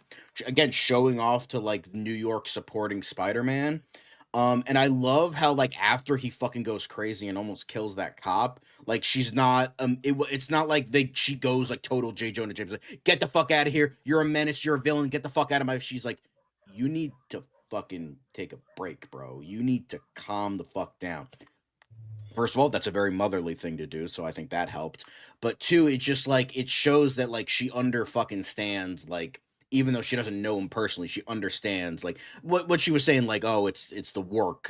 I understand being stressed from work and having the overburden of work. So I think that was really, really good. And I really liked that how she didn't turn into a villain. And they have the thing in every Batman movie where it's oh, we hate Batman now, let's try to kill him because that's a thing we have to do in every fucking Batman movie now. So I like how they didn't do that. It's just no, bro, you need a fucking break. You need to take a nap. You need a hot shower and a good meal. But I think that is really that I really liked her a lot. She was definitely one of my favorite characters in the movie. I think also the action sequences fucking peak. I mean, I haven't seen Shang-Chi, but like pretty much from what I've heard of that movie is like pretty much the action scenes are like the best, some of the best in like the MCU. So it makes sense that here he that Cretton did a really good job with that, and like they feel again like some of the best swinging scenes since Amazing Spider-Man 2. Some of the best action. Like, is it like perfect? No, I think there is other like better action, but like it's still they still nail it, and I was like invested in most of the action. I'm like, oh shit, this is awesome, man. And I really really appreciate like because I don't know like the action in the John Watts movies weren't bad. They just felt like They were throwing soulless. everything at the camera in hopes it would stick kind of thing. While They were most soulless. of the action in this movie is like one-on-one and like it builds up to the spectacle, like the last thing of like, Jean Grey freezing fucking half of Manhattan and like, him going there and like doing it. So it built up to the spectacle. You have like, oh, he's fighting Scorpion and Boomerang in the start of the movie, and then it's like, oh shit, we gotta take care of Jean Grey. So I really like that as well. The second half overall is just excellent. Like it's so good. Proper build up for a lot of character stuff, a lot of darker moments, and yeah, that was good shit right there. That was really really good Yeah. stuff. And I'm So there are curious, John, two. since the credit scene pretty much confirms that he's going to be in Doomsday, are you going to watch that now? No, I don't think he's He's no, he's not. not going He's to be in not going to be. Doomsday. He's He's going to be in not going to Secret be in Wars. Doomsday. He's going to be in Secret Wars. Also, it's I think what people are saying it's probably going to be a reference to that Tobey Maguire is coming back because it's like it doesn't read that he's from a different universe. They just read Spider-Man is here so that he's like coming to this universe with the incursions and all that shit. I So, thought it read as if he's like in Battleworld, but hey, I mean, I'm not complaining that Tobey Maguire. Well, listen, I read. We're not talking about Avengers. We can talk about that at a different time. There's two more things I want to say, and I was then we just can talking go about to the credit negatives. scene and all that. yeah. Yeah, we can. All right, so there's two more things I want to address, and then we can go to negatives. One of these things is like pretty like small. I just really like to add to the action aspect. I really do like the action, and yeah, like, it feels like they actually cared when it came to the action, and Peter's Mhm. in his element, especially with his fight against the Hand. I love that again. He's literally there. It's not like he's a CGI like video game character. Like he's really fighting these guys, and he's able to he's in his own element. But one thing that I don't know if anyone said this, but because I was going to say, speaking of motherly figures, I really like what they did with Aunt May in this film. Yeah. I really did. Now again, I cried. I genuinely cried. I say that with me saying that I really do not like what I really do not like what they did with Aunt May in this like trilogy. I really don't. Like I have. They treated her as nothing but an object of affection for Tony to basically make snide sexual remarks, for Happy to be, flirting with, Aunt May, for basically all the male characters to be like, oh, you have a hot aunt, and that's it. So in No Way Home, when they tried to do something with her character, I mean, yes, I can acknowledge and give them props. I said props for them trying to do a reset. I'm sorry, but it was too little too late. I really like I can commend them for trying, but it really is asking a lot for me to care now when you didn't care before, and then when you killed her off, it's like I very much didn't care because I felt nothing. I didn't feel any emotional. I cried when she died. I mean, yes, it's a well acted scene, but like No Way Home was the first time I fully cared about this version of Aunt May. I thought they did it really well. But like, yeah, I'm sorry, but for me, I didn't care because it's too little, too late for me. And the fact that you really didn't, you had all these great things you could have done with this character when her finding out that Peter is Spider-Man, and we never even got to see the scene of them really talking it out. And again, Am I thrilled that Uncle Ben, we're at 4 movies in and Uncle Ben still hasn't gotten mentioned? Yeah, I'm still not happy about it, but you know what? Whatever. Like, I hold out hope that eventually he will get his time to be mentioned. But I do like the flashback with Aunt May, and it looks as if this is literally right after like she sees the Peter's Spider-Man in Homecoming. Because we see the little bag, like the little like paper bag with from that Tony Stark, put in his room. But I really do like that we got to see, Aunt May give Peter some advice and be like, "Yo, it's gonna be scary, and you're gonna be, faced with a lot of challenges, but you need to, remember that, you're loved and we love you, and that you're gonna be okay." And I love how those words helped Jean. Because Jean may not have any emotional connection with Aunt May or with Peter, but those words really were what she needed to hear, because she probably never felt that way all of her life, especially after the fact That's that probably what her mom sister threw would away have like said. garbage. Yeah. Like Aunt May, that's what Aunt May is supposed to be, like that motherly figure that really brings you back to earth when you're lost.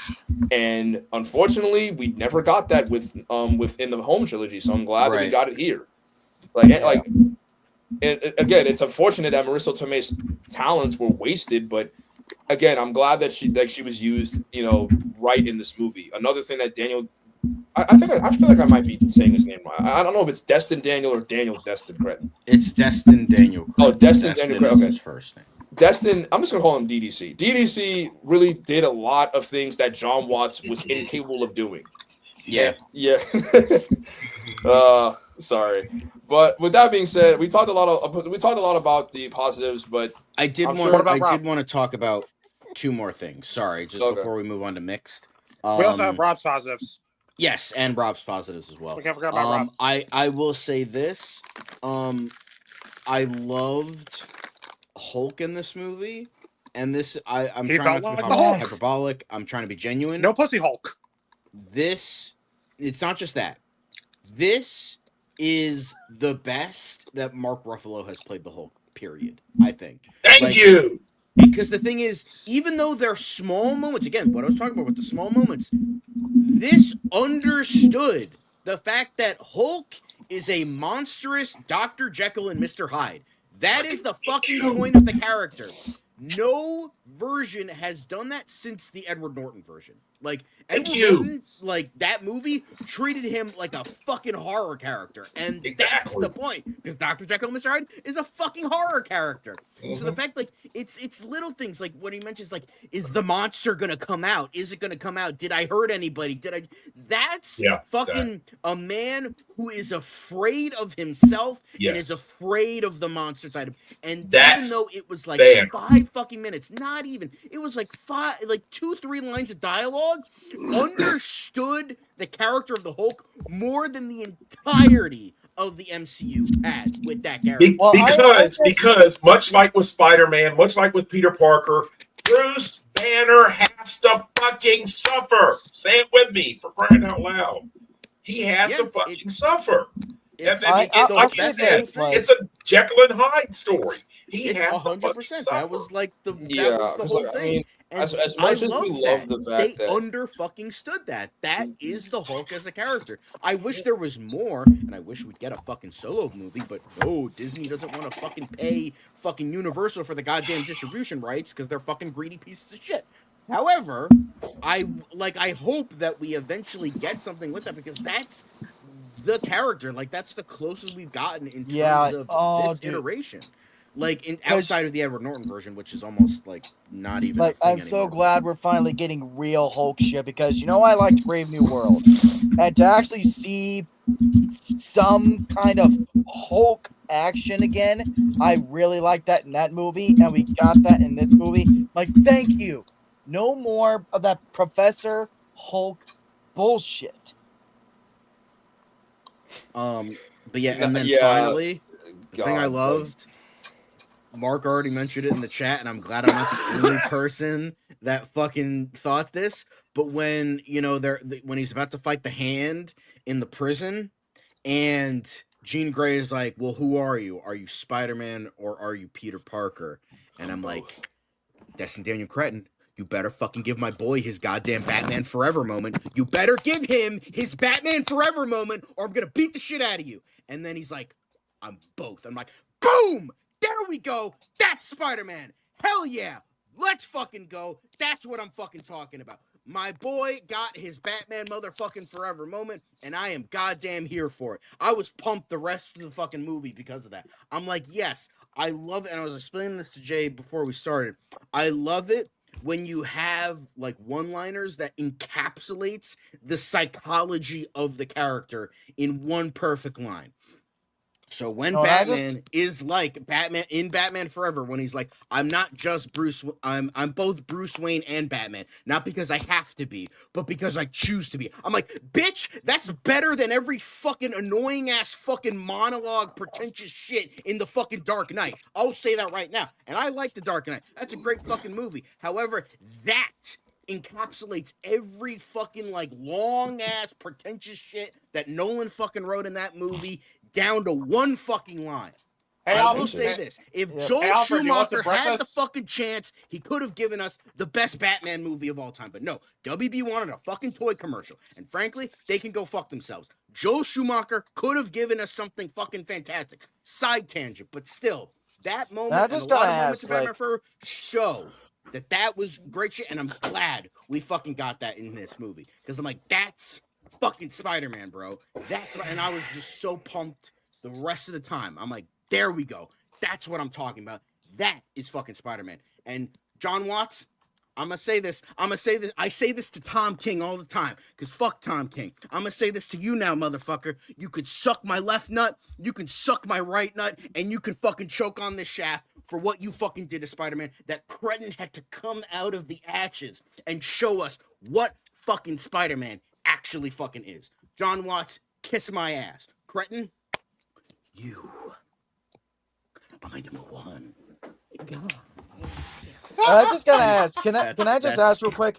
Who all had packed houses when they saw this? Oh, I was packed. I had packed, bro. By the way, I just want to say something real quick. It was Thursday at noon too. It was packed to the brim. I saw it like Friday at like a random 2:55 showing, and every single fucking seat was filled. And then we were coming out of it because when we were going in to get our tickets, there weren't very many people in there. Then we were coming out of our showing, dude. Fucking Devin crowded. is reenacting Skinamarink. Yeah, like fucking crowded when we were walking out of our showing, dude.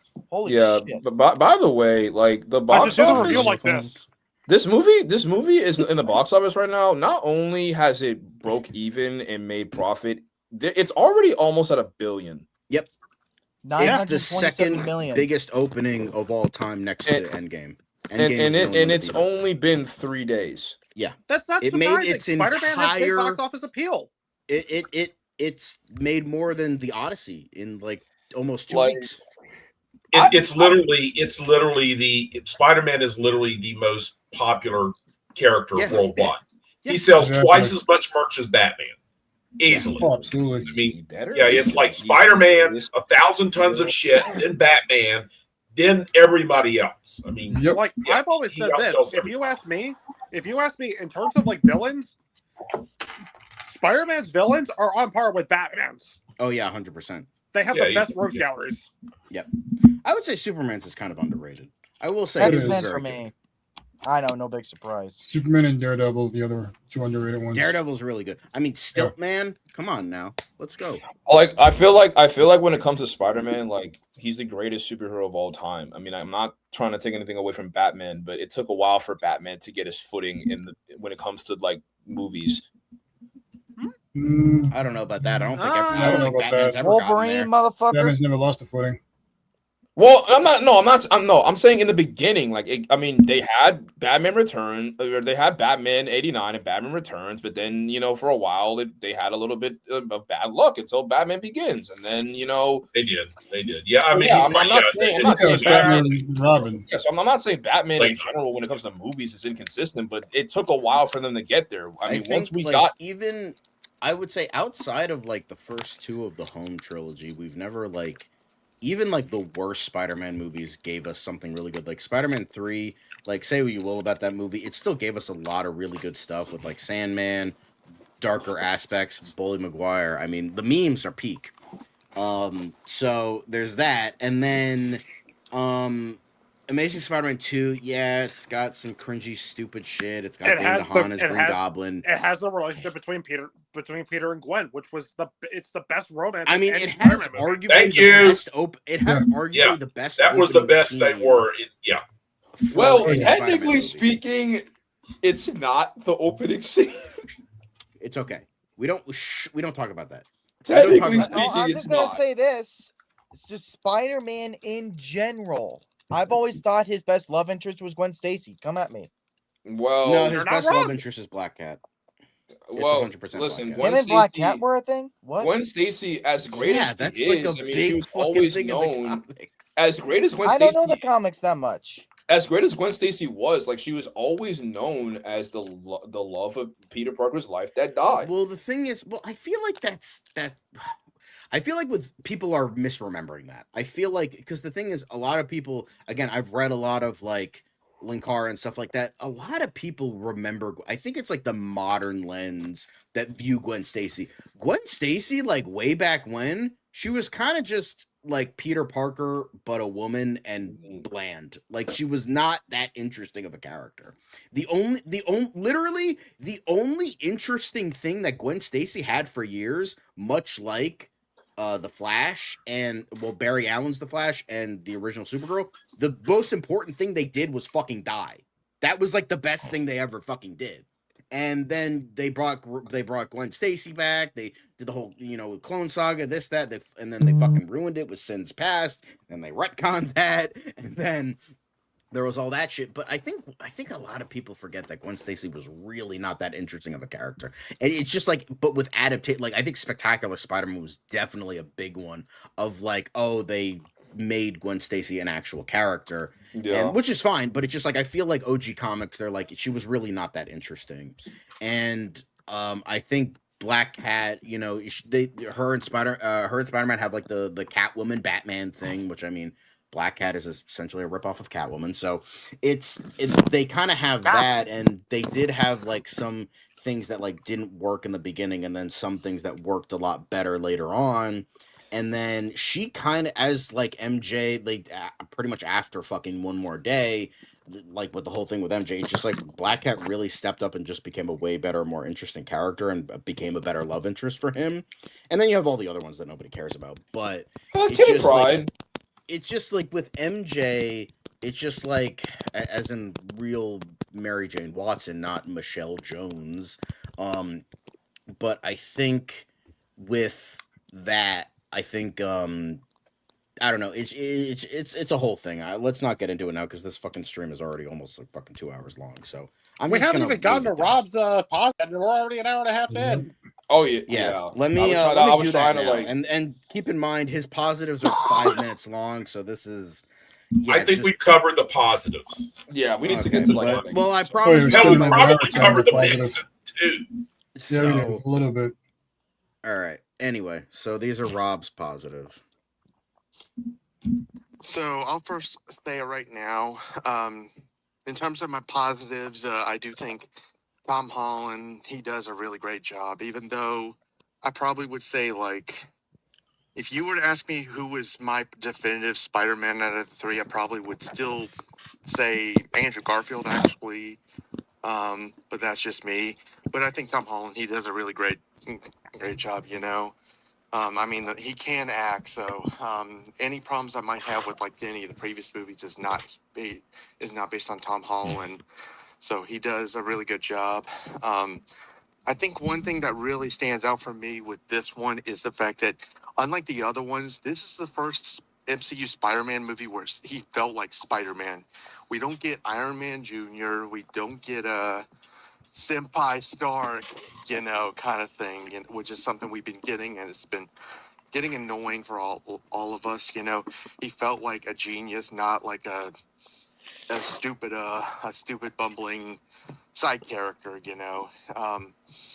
because that's how Spider-Man is supposed to be. He's supposed to be a genius, And I love how this is the first one where he actually feels like Spider-Man. He actually feels like he's what he's supposed to be. So I love that. I do like what it was going with, how he's all alone and things like that.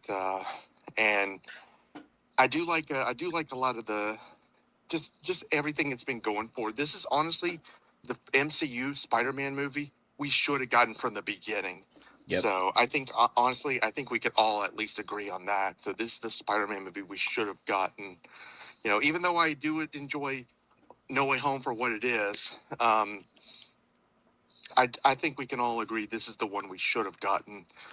And I do, of course, I do like what they do with Jean Grey in this movie. Even though she's supposed to be an X-Men character, I do like the arc they give her and the connection they give with Peter. Things like that. And it is very interesting to see how the different backstory went with Jean about how her having a sister. I mean, maybe it's me just not being too familiar with the X-Men comics, but I will say I don't remember Jean having a sister, but then again, maybe somebody could tell me maybe there's a comic that I'm not familiar with and maybe somebody knows about. So She has a somebody sister, will but she's correct me. non-powered. But I do like that. And of course, the score is really well done. I do love the action scenes are a lot of fun. There is one element, maybe in the action scenes, but that do kind of like bring it down a little bit. But I'll get to that later. So, and yeah. So, I think Zendaya does. In terms of the other one, she does okay with the character of MJ. So, and I think I think it works. Honestly, I think she's probably at her best here. So that's just me. So, and I do love what they were honest. And the Punisher, Frank Castle, he was hilarious. So I'm gonna say it right now, he was so hilarious. Me and Kane, we kept cracking up at every joke that John Berthel had made in this movie. He's honestly just such a smart ass, kind of thing. So it's honestly, I honestly thought it was, I thought he was easily the funniest part of this movie. So even though I guess I know Frank Castle's supposed to be a tragic character, we all know that. But I mean, he does give some good moments here, And let's see, I'm trying to think of what else there is here. Yeah, that's practically. And and I do like how it was a little bit weird finding how the villain was practically another asshole in a suit kind of thing, but it did kind of make sense in a way with damage control. Maybe a bit obvious here and there, but I mean, it did kind of make sense to me. So if there's anything else, I'll let Jill know. So but I'll stop rambling. So There we go. Okay. Jesus fucking Christ, Rob. Putting Zach to shame over there. But yeah, I think I pretty much agree with everything he said. But Yeah, I'm not. I have I'm not a couple gonna... mixed. I don't have. Oh, you do. Yeah, I have Okay. a couple mixed. Should I just hold on? I'm just gonna combine it because like it's basically the same thing. Like, well, I mean, because there's a couple things that are like just to make it go faster. Nitpicks, but like they're not like negatives. But since we're going on so long, I will say which one. Yeah, because I have a couple nitpicks and I have a couple like very big negatives. So yeah. For me, I'm sorry, I fucking hated that ending. I thought it was so cringy. That felt like a leftover from John Watts. That was like, really? Muscle memory is the thing that breaks Doctor Strange's spell? Get the fuck out of here. I don't think it broke it though. I mean, come on. He remembers him that he's They Peter. teased it though, man. Come on. I mean, they clearly teased it. I feel like it was like it's an ambiguous end. Like I don't think he. That's my problem with it though. I mean, it's. Here's the thing. It's just a cliffhanger it's an ambiguous ending to get like, oh, what's gonna happen? But it's like, here's the thing. He didn't know his name was Peter. Remember, he introduced himself as Maynard, Devin, try not to cum your pants. Oh, I loved that. But I think it was supposed to be like I'm a May nerd. I'm a Maynard, and it's just like, oh, okay. But he didn't know his name is Peter, so the fact that he called him Peter shows that he did remember. Well, but Peter said, "I'm Peter." No, he didn't. He never. No, when he went to Ned in the shop, he said, "I'm Peter," and Ned was like, "Yeah, he did say that." No, I don't think he said himself. He did say Peter. No, he did. He did. Yeah. So when Ned said Peter, I took it as if like, oh, he remembered. He put 2 and 2 together. That MJ said Peter to Spider-Man. Oh my God, you're Spider-Man. And the whole like, I don't think the spell is broken. I don't think that is as simple. And I don't understand when people online are saying, "Oh, Jean broke the spell with MJ and no, I don't think it's that. It's just like how I read it. It was like, oh, muscle memory. But why even tease it? That's my problem. They're teasing. He's clearly teasing. I mean, come on. Yeah. I mean, it's like, oh, come on. Here's the thing. That's why it's mixed. That's why I'm like, it's iffy for me. It's just like, it doesn't ruin the movie for me. I'm like, that's a little stupid. That's a little stupid. And then for me, like Yelena Belova, I don't know. I wouldn't say she's unnecessary. She is integral to letting Peter know about the whole VMAX thing and all that. But it just felt like a little weird that it's just like, oh, by the way, Yelena Belova is there. And it's like, don't be pussies. Show me them goddamn Florence Pugh titties. Like, get the fuck out of here. But you know, it just felt a little weird. Spider-Man, a hard new day. we handle the big stuff. You handle the potato stuff. This is potato. Yeah, and you know the little cringy humor a bit, but even like, let's be honest, Elena. Spider-Man can literally solo half of your team. Yeah, literally. Because want to know why? Because we all watched Thunderbolts and saw Sentry fucking solo your entire fucking team, and Spider-Man is not, I wouldn't say as powerful as Sentry, but he's pretty powerful. So yeah, he could fucking, but he's definitely stronger than Bucky. Oh yeah, I mean literally, he fucking blocked Winter Soldier's arm, bro. You have a metal arm? That is awesome. And he was 15 when he did that. I like how they do that in this movie. And he's a lot more powerful. I totally forgot about it until now, where I think it was Peter tries to punch Hulk, and then he grabs his hand. And I'm like, I wanted him to say like, oh, so that's what that feels like, because it's just like it was a full circle moment of like him blocking Winter Soldier, and then Hulk blocks him. Spider-Man being a smartass. That's what he's supposed to be. But yeah, I wouldn't. Again, that's why it's like a nitpick at most for Yelena Belova. Does she ruin the movie? No, it's just like, oh, why are you here? I love seeing her, man. I love especially, her character. Especially with like the fact that we have Hulk, Punisher, and you know, Jean Grey, and like all these other. So that's my big thing. It felt overstuffed. There was too many characters. Yeah, it didn't feel overstuffed to me. I don't think it was too overstuffed. I from what people said, I thought it would be worse. So when I got this, I'm like, oh, it's not as bad. And then the first half for me, like it wasn't bad. It just felt like kind of things happening the movie, like it was kind of just going through the motions. It didn't like it needed to be punchier, and I don't mean that like, oh, there need to be more action sequences with punching. I mean like punchier, like a punchier script. Like it needed more oomph to it. Like it just felt like I feel like I'm watching the pilot of a TV show where it's like nothing interesting is happening because they have to set up everything. That's what it kind of felt like to me. Was it bad? No, but it felt like I'm like, this should be better. I should be more interested in what I'm watching. So because of that, it felt like things happening the movie to me a little bit. So once we get to the midpoint, it was fine. Second half was beautiful, excellent. I already mentioned that. So for me, it was like, could have been a little bit better in that first half. But again, mixed, very mixed. It doesn't ruin the movie for me. I would say some things that I'm mixed about is actually I would say mixed / negatives. So when it comes to like the whole MJ thing, I'm glad that they gave that focus, but I'm a little bit bummed that Ned really didn't get that much to do. Cause like, yes, I get it. Like MJ was Peter's girlfriend, but like Ned was literally like his guy in the chair. Like he was his partner in crime before MJ even became like that's his best friend.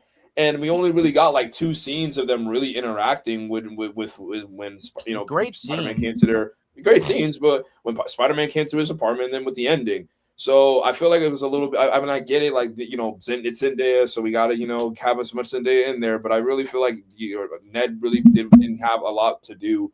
And another thing, and this is a nitpick, like I knew when Peter woke up with the letter in his hand, and then when he went off to go, get Jean, I was like, that note is so gonna end up in MJ's hands, because like, why else would he leave it there and not come back for it?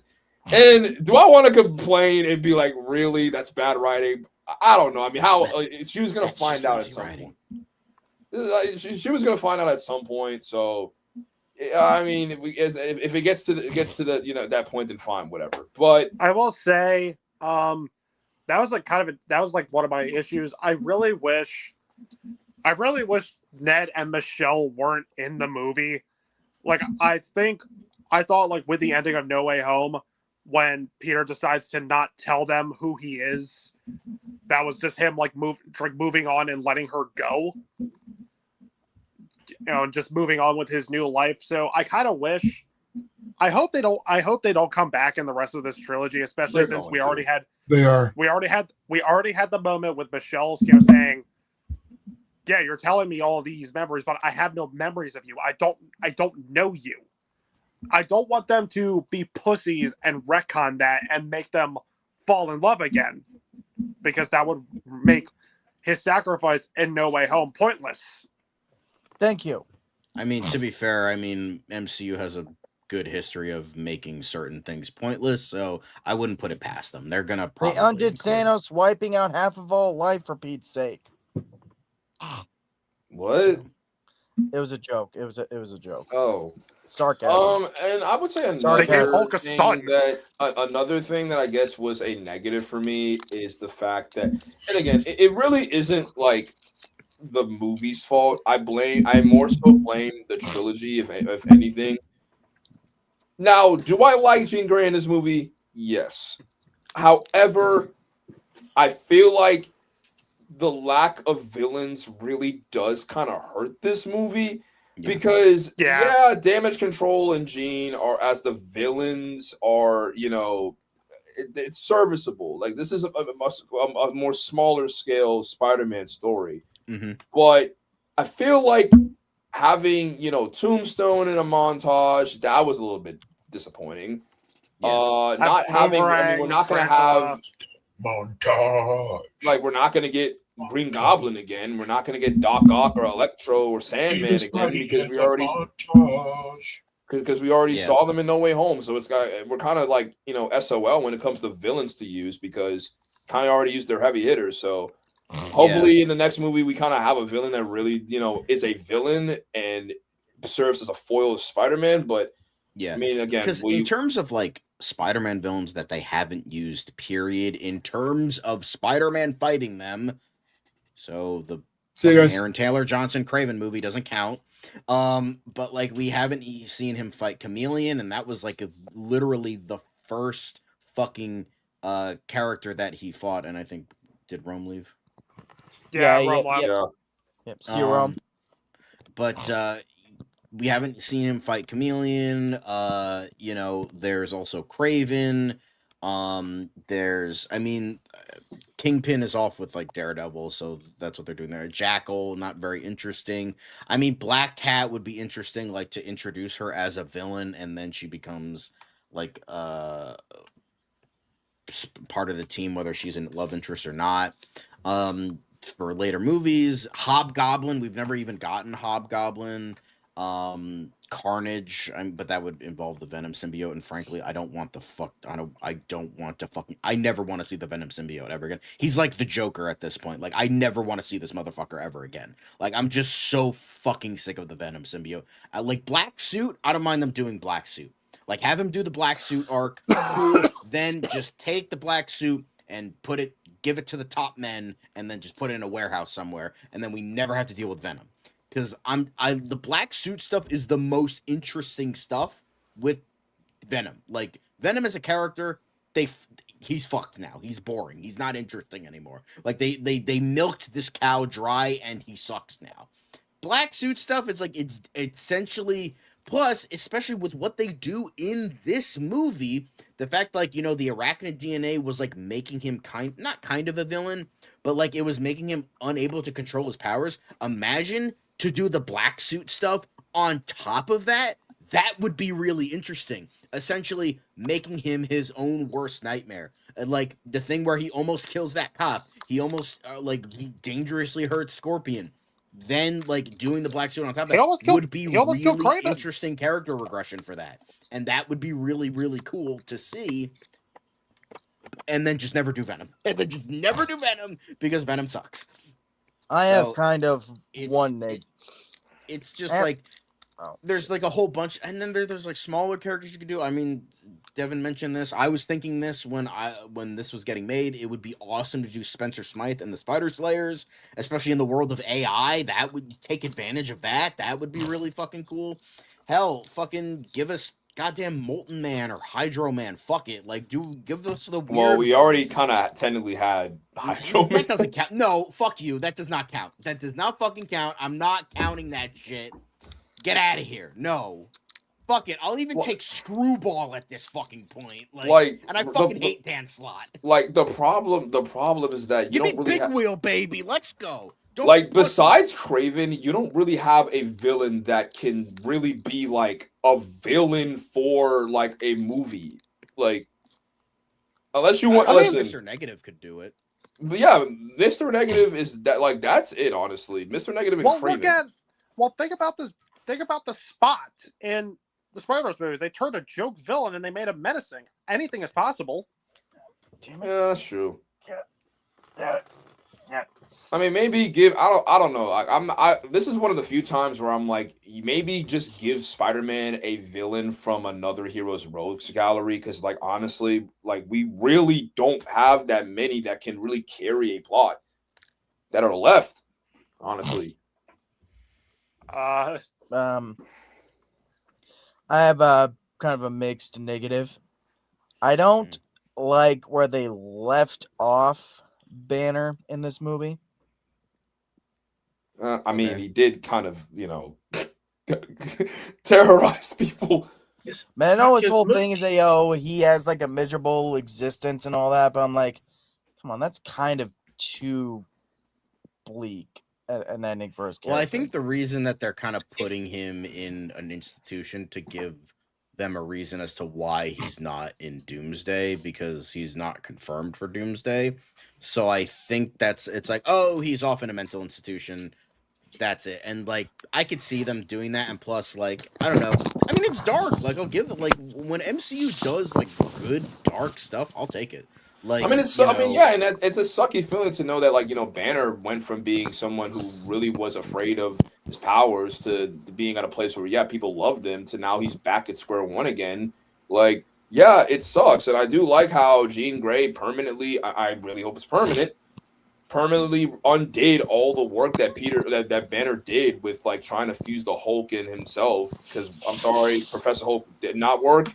Never has worked. I was worried there for a second when Hulk was attacking him and he was still talking as Banner, like, oh, we're still not doing this shit again, are we? But then we got what we got later, and that made up for it. I don't care. He's not Professor Hulk. He's Pussy Hulk. No, he's the Green Giant. That's what I call it. I only liked this stuff in Endgame. That's all. I liked how they did in Endgame, but after that, I was like, all right, it didn't work in Endgame either. I liked it in Endgame. I like that he was the one to bring everybody back. That's the only reason why they did Professor Hulk, so that he can snap his fingers. There is no narrative purpose as to why he's Professor Hulk. And even if you wanted to do that, we never even got any build up to it. They just did it. They just did it. Like, that's one of the biggest things I fucking hate about Endgame is, like, literally all of the character development is done off screen. Literally everything. Between that 5 years, you could have given us like a mini series or a show like in between that would have showed like, hey, that's where all these characters are. But no, we got to get to like the fucking action and shit like that. Just like, all right, well, okay, whatever. Endgame's really good. Come on. Endgame, all right. Endgame, is Endgame a good movie? No. The last hour is fun, but that's about The last hour really does save this film because as far as the first 2 hours is concerned, it has its moments, but the writing really isn't that great.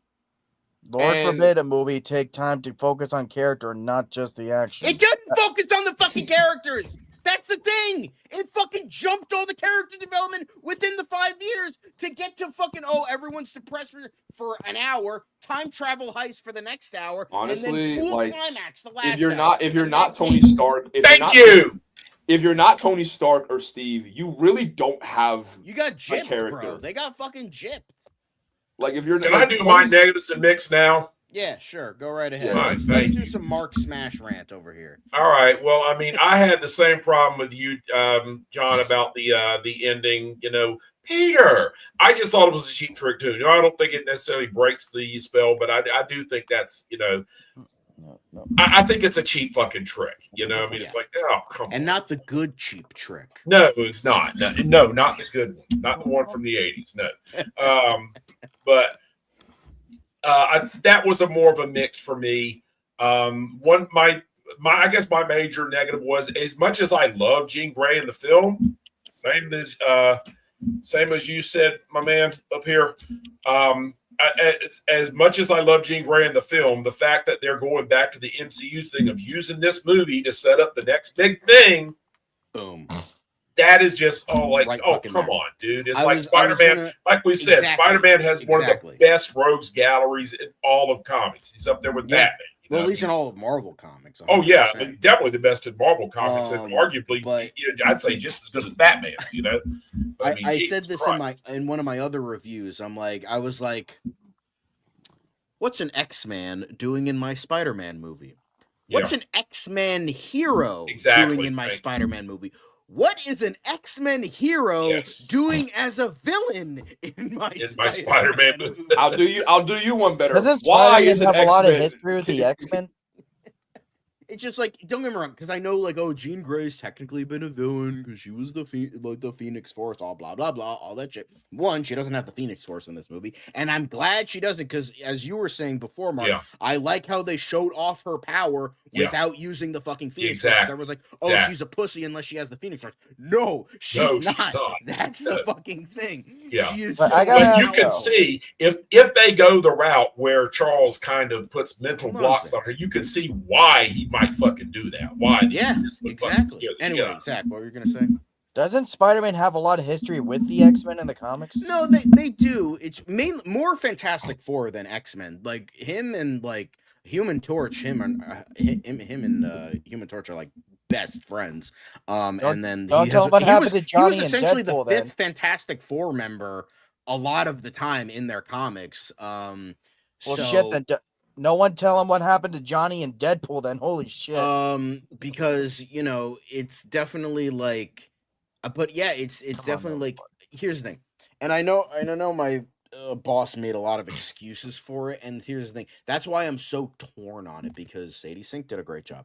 She was written very well, she showed off the power very well, but it's but within this context, Jean Grey isn't we don't know her as a hero yet, but it's just there's still some history that you gotta at least kind of respect.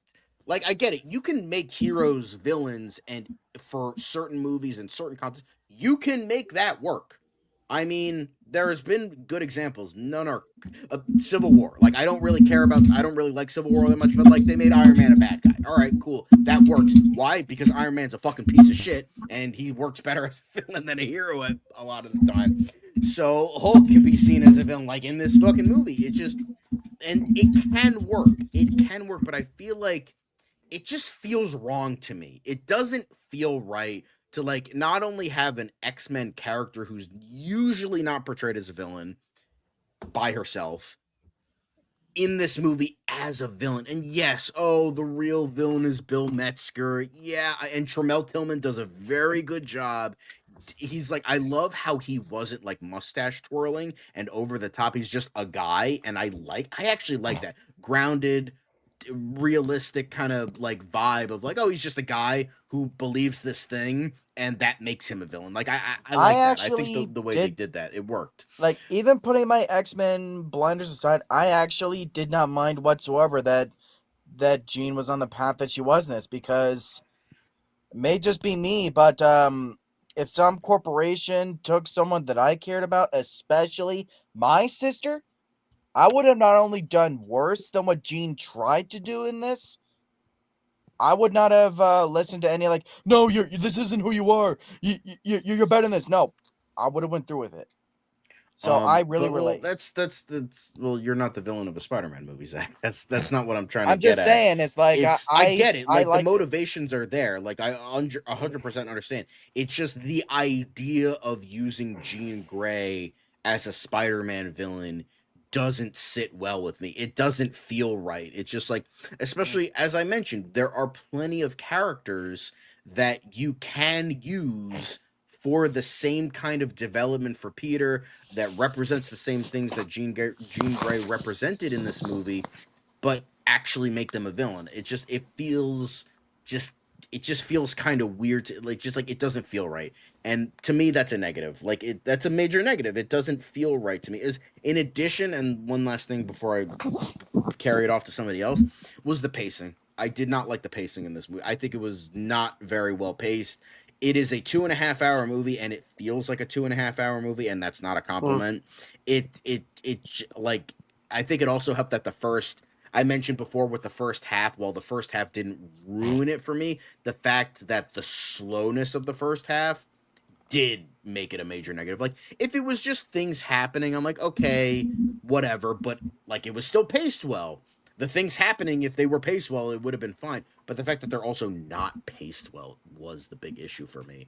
It's like I'm like, I feel like you could have cut like 15 minutes from this movie and it would have been a tighter story. So with that, for me, the biggest negatives is the fact that Jean Grey's in this movie at all, let alone her being a villain. And then on top of the fact is the pacing. Like, the pacing was the thing that majorly dragged it down for me, which is a shame because I wanted to really love this a lot more, but it just it didn't quite get there for me. But anyway, I'll hand it off to somebody else to talk. I just want to say one thing, and I've been seeing this a lot on Twitter. I find it so hilarious how, and this is specifically with like Tom Holland's movies, I like how every single time like there's a black person on screen that's relatively within like his like maybe like 18 to 20 something years old, they're just like, Miles? Is that Miles? I will say my audience, my crowd was really annoying. Like, why are we clapping when Ned walks on screen? It's just Ned. It's Ned. I will say the only time it's the CEO of sex. It's just Ned.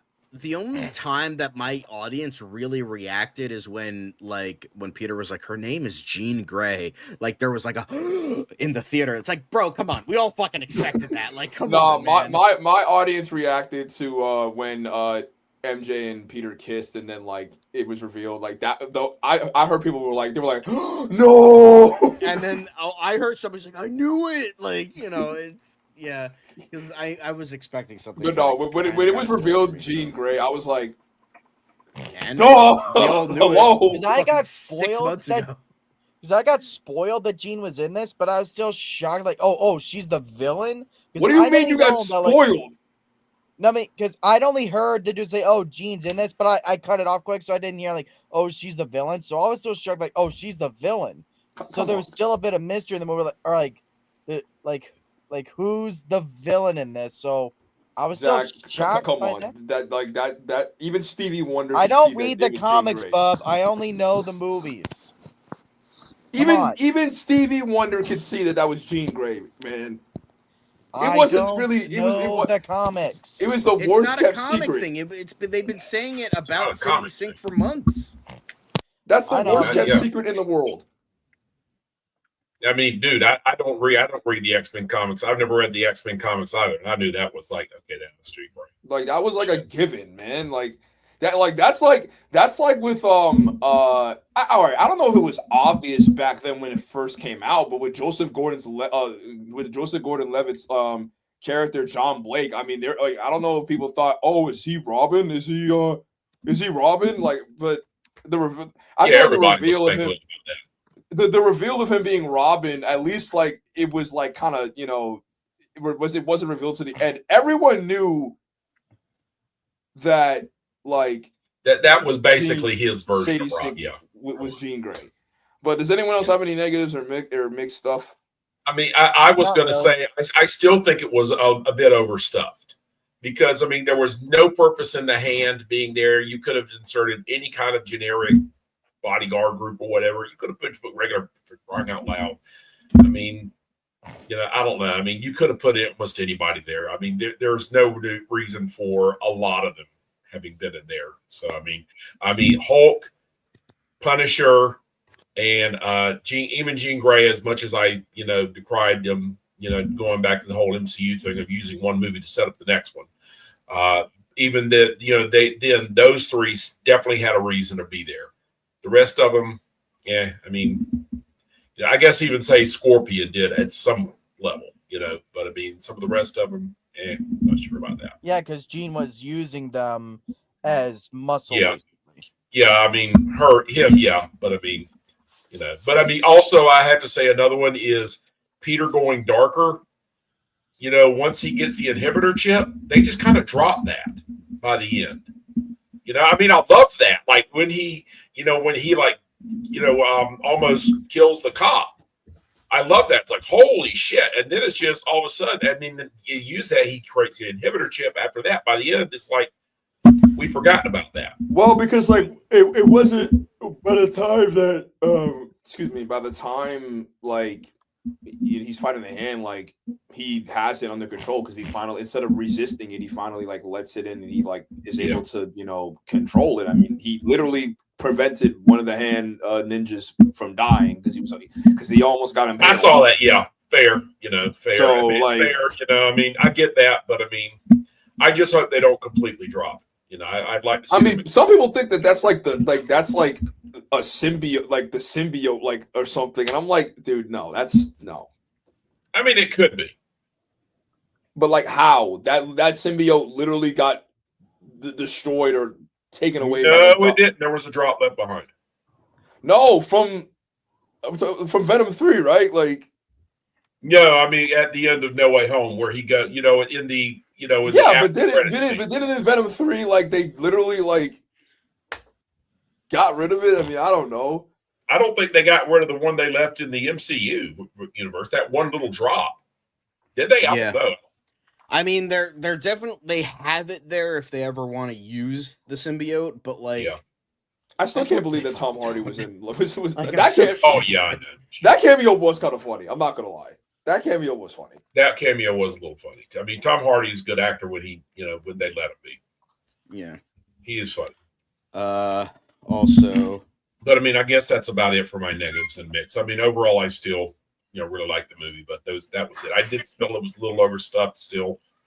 I mean, you know, so that may have been part of the pacing problem there, John. It would, you know. So, but I mean, is it cool if I do Rob's mixed and negatives? Is everybody done? Okay. Yeah. Yes. Cool. In terms of my mixed, I will say that the only thing I can think of is maybe it was a little bit like convoluted at times, maybe a little bit overstuffed, you know, because that was honestly one thing that was kind of worrying me of this movie was I was honestly kind of afraid that this was going to be another one of those throw everything but the kitchen sink, you know. That's honestly the thing that was really getting to me because, you know, the trailers were like, oh yeah, this is going to have the Punisher. Yeah, this is going to have the Hulk. This is going to have Jean Grey. This is going to have Scorpion. This is going to have the Hand, you know. That's honestly, I felt like I was honestly a little bit scared that it was going to be a little complicated, although it wasn't like too bad. That's hence why it's in mix. So, yeah, like maybe it could have been a little bit toned down a little bit, but I mean, it wasn't too much of a problem since it seemed like each character like had its own fair share of screen time, so, or at least enough of it. So, but it was still having the same focus of Spider-Man. So that's about it. Okay, and then his negative. The only negative I will say that I might have is just this is more something that's with some of the other the MCU movies that we've been getting recently, and it's kind of apparent here the CGI is still kind of wonky. So it's honestly, I feel like that's honestly kind of the weak things. That I think that's a problem that's been apparent ever since like Phase 4 or 5. I mean, maybe the CGI and like a lot of other ones before that were pretty wonky too. But I would say like ever since, I think it was most apparent with 4, 5, and unfortunately, it still keep going. So that would be the only negative I have is just the CGI was just a bit wonky. So in that, I could see how it could take some people out of like the action sequences. So, but that's about it. Yeah. Honestly, I didn't think the CGI was too bad. Like on the Hulk, it looked good. Like for the most part, it looked pretty good. So that's why I didn't even mention it. But yeah. Now, tell me again about your purple alien that loves stones. Because I tell you what, man. The fuck? What? But I don't know if we have more to say, but I mean, Yeah. honestly, like it's like literally we're almost 2 hours and 20 minutes into this, and I mean, I feel like there is more that we could say, but like they're really, I mean, we kind of covered everything. Like overall, like this. Yeah, was let's go to say overall that, thoughts then. Yeah, like Yep. The only other thing I think of is that just on the fact that this is another good quality MCU film, does this, for those of us that are going to see Doomsday, does this get us any more optimistic than we may have been before? No, no, I'm sorry. Like, I'm sorry. I don't know if I really said it. My thoughts about Doomsday. Like, the trailer has in me intrigued. I still don't think this movie is going to be anything but a nostalgia fit. I still don't like that Robert Downey Jr. is Doctor Doom. I don't like the fact that we now are supposed to believe that this was planned because it wasn't, and I don't like how some characters we haven't seen in so long that it's kind of now hard for us to care for these characters when they eventually bite the dust. Like, yeah, it's great to see Shang-Chi in this trailer fighting Gambit. I wish we got a sequel. Yeah, it's great to see Shuri and the Wakandans and the Talokan. Too bad we haven't had a movie since 2022, 2023. Yeah, it's great that the Fantastic Four is now in the main MCU timeline. Too bad that their first movie was a little bit mediocre, and they're not even going to be a mainstay when it comes to Doctor Doom because it's going to be apparent. Are we doing our overall thoughts, or are we just talking about Doomsday now, man? No, Zach was asking. Let's do overall thoughts. Yeah, let's do overall Yeah. thoughts. We got to wrap this up, man. Zach was asking about the. Sorry. Yeah, I'm But, yeah, fucking overall thoughts is that once again, no matter how bad the MCU gets, if there's one thing that is always constant is that Spider-Man will get people in seats. And this movie was a really good reset, and I really do enjoy this. I really did enjoy this movie a lot.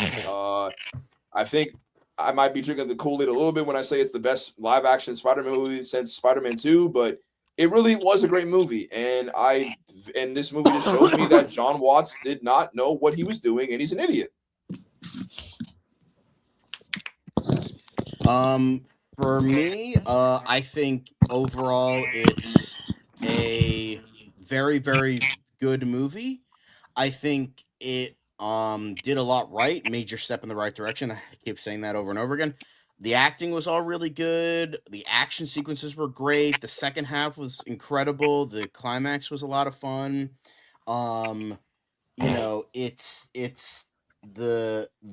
I liked the darker moments between certain characters, a lot of character moments in addition to that. Spider-Man feels like Spider-Man here, not just Iron Man Jr. Hulk, best we've seen him in a while. Punisher was probably the best part of the movie for me. And I really liked just a lot of the stuff in this movie. However, the things that I feel kind of iffy about is I don't think Elena Belova should have been there. The ending was a little cringy. and the first half felt like things happening in the movie. It just like kind of just went through the motions, and yeah, I think the and then major negatives is the pacing for me, and I just don't like Sadie Sink did a great job, great character motivations, worked as a foil for Peter, all that stuff, but it feels weird to have Jean Grey as a villain in this movie, especially when Spider-Man has such a great illustrious rogues gallery that hasn't been, touched, like not all of them have been touched. So like I would say that's the major things. But yeah, if I were to give it a rating, I'd probably give it like a 7.75 out of 10. Like it's not as great as an 8, but I do think it's better than the 7.5. So that's what I would give it. I'd give it like a 7.75 out of 10. Interesting. I never heard that before, like in this show. Yeah. It's like it's not an 8, but an 8 is it's like he doesn't want to give it an 8, but he doesn't want to, Yeah. 7.75. Yeah, I know it's a weird one, but like I don't know. It's just it's all right, dude. Chill. I mean, I would give it a 9 out of 10. Like again, it's not, I probably now. I mean, I am seeing this movie again Wednesday, so I think now. So I think until then, my score will remain the same. But I'm hoping that the second reviewing, I actually still feel the same way because I really do like this movie. I would say my overall thoughts. I thought this was a genuinely great movie. I'm glad if this is going to be the future for this character in the MCU in terms of solo movies. I am absolutely 100% all for this. DDC, he did a great job directing this movie, unlike John Waititi Watts. Oh, that's what we're doing. He's not that bad. Like, come on, he's not a Waititi. He ruined. I'm sorry. He ruined the reputation of Spider-Man for a while. I'm sorry. The reputation of Spider-Man on Discourse was irreparable because of what John Watts did. Yeah, just the character moments were great. Peter's development was amazing. He feels like Spider-Man. The action was phenomenal. Sadie Sink, I hope we see more of her as Jean Grey. Sure, it is overstuffed, and I do wish Michelle and Ned weren't in the movie. But like I said, this is a near perfect Spider-Man movie. If you're a Spider-Man fan, you'll dig the hell out of this. Go check this out in theaters. I would give this a very, very strong 9 out of 10. So yeah, this is easily my favorite of the Tom Holland Spider-Man films.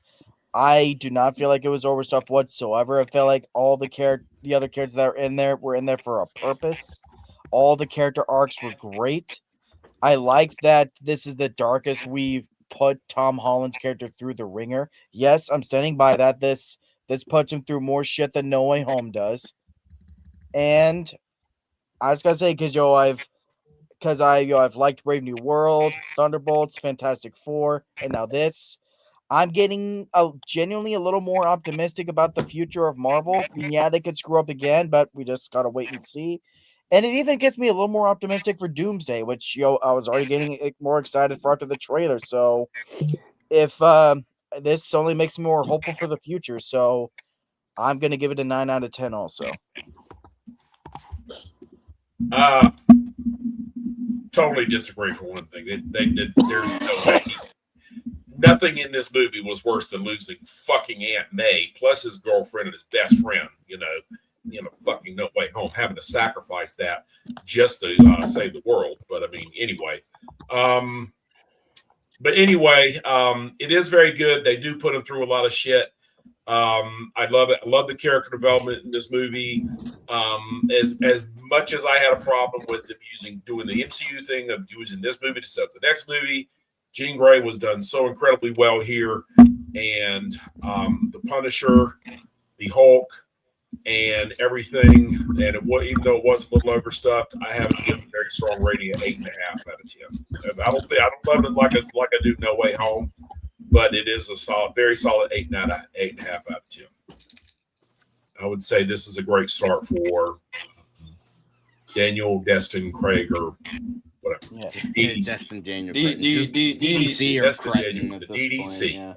For Shit, now, We love the DDC. DDC. calling him DDC. at this point, we're just a few minutes shy of the runtime of the whole movie. Jesus Christ. Yeah. I will We're a say, couple letters away from a band there. you know, I think like with what Destin Daniel Cretton has done, you know, I think you know, like from what I've heard of Shang-Chi was good. And then Shang-Chi was with- awesome. and then I've started watching Wonder Man and it's really good so far. So yeah, I think you know, I think he has a bright future in the MCU. I hope he continues doing Spider-Man movies. So yeah. Now, did we play Rob's review? Yo. I mean, like his rating. Yeah.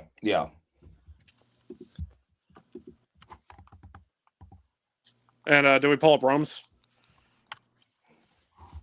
Did he say what it was? So Rome's review, Rome's rating, he gave it a 8.5 out of 10. So Rob said right here. Don't forget my overall thoughts. Oh yeah, sorry about that. Yeah, that was what I was asking. We need to play Rob. Yeah. Sorry, just We can't leave out Rob. aloof right now because somebody's being a dickhead. Anyway,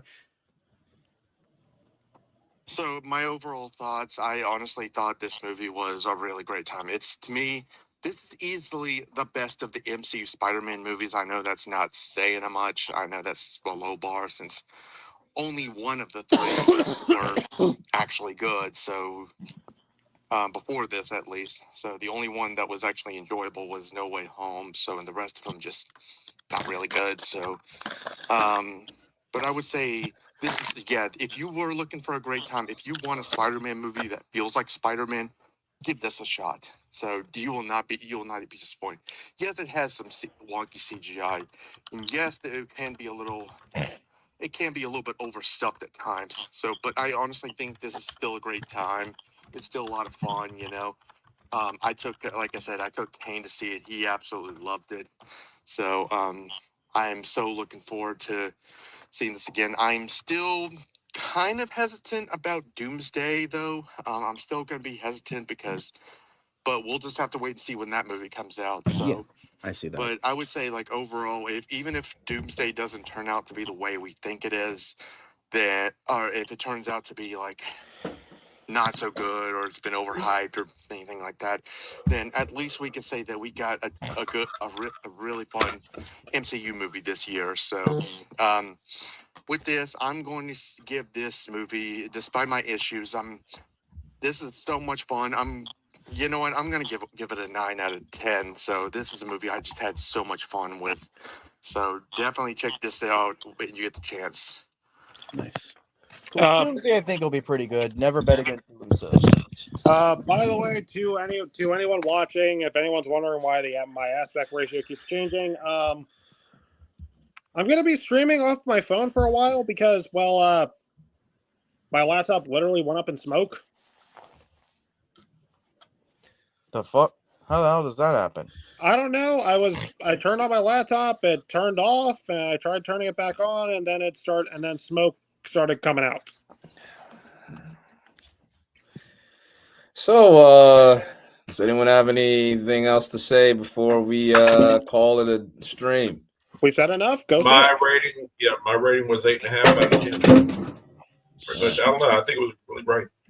Not looking forward to Doomsday or Secret Wars though, because it's like cameo the movie. I mean, well, Kitchen Sink the movie is more like it.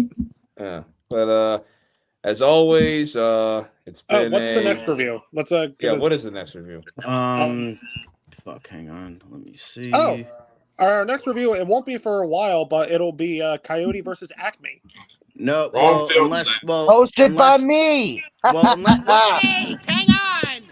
I thought we were doing Aang the Last Airbender. Are we? Jay, are we doing it? Oh, nah, we don't got to do that. Okay. then it is Coyote versus Acme, but I thought we were still doing it, so No, we don't have to. That movie got leaked months ago anyway, so. But as always, it has been the world's biggest geek, joined by the rest of the cool kids. And we will see you next time. And stay out of trouble. And always remember, with great power comes great responsibility.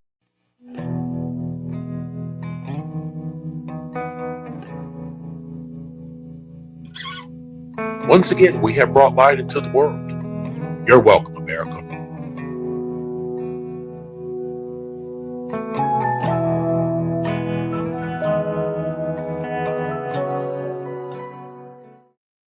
You still here? Go home.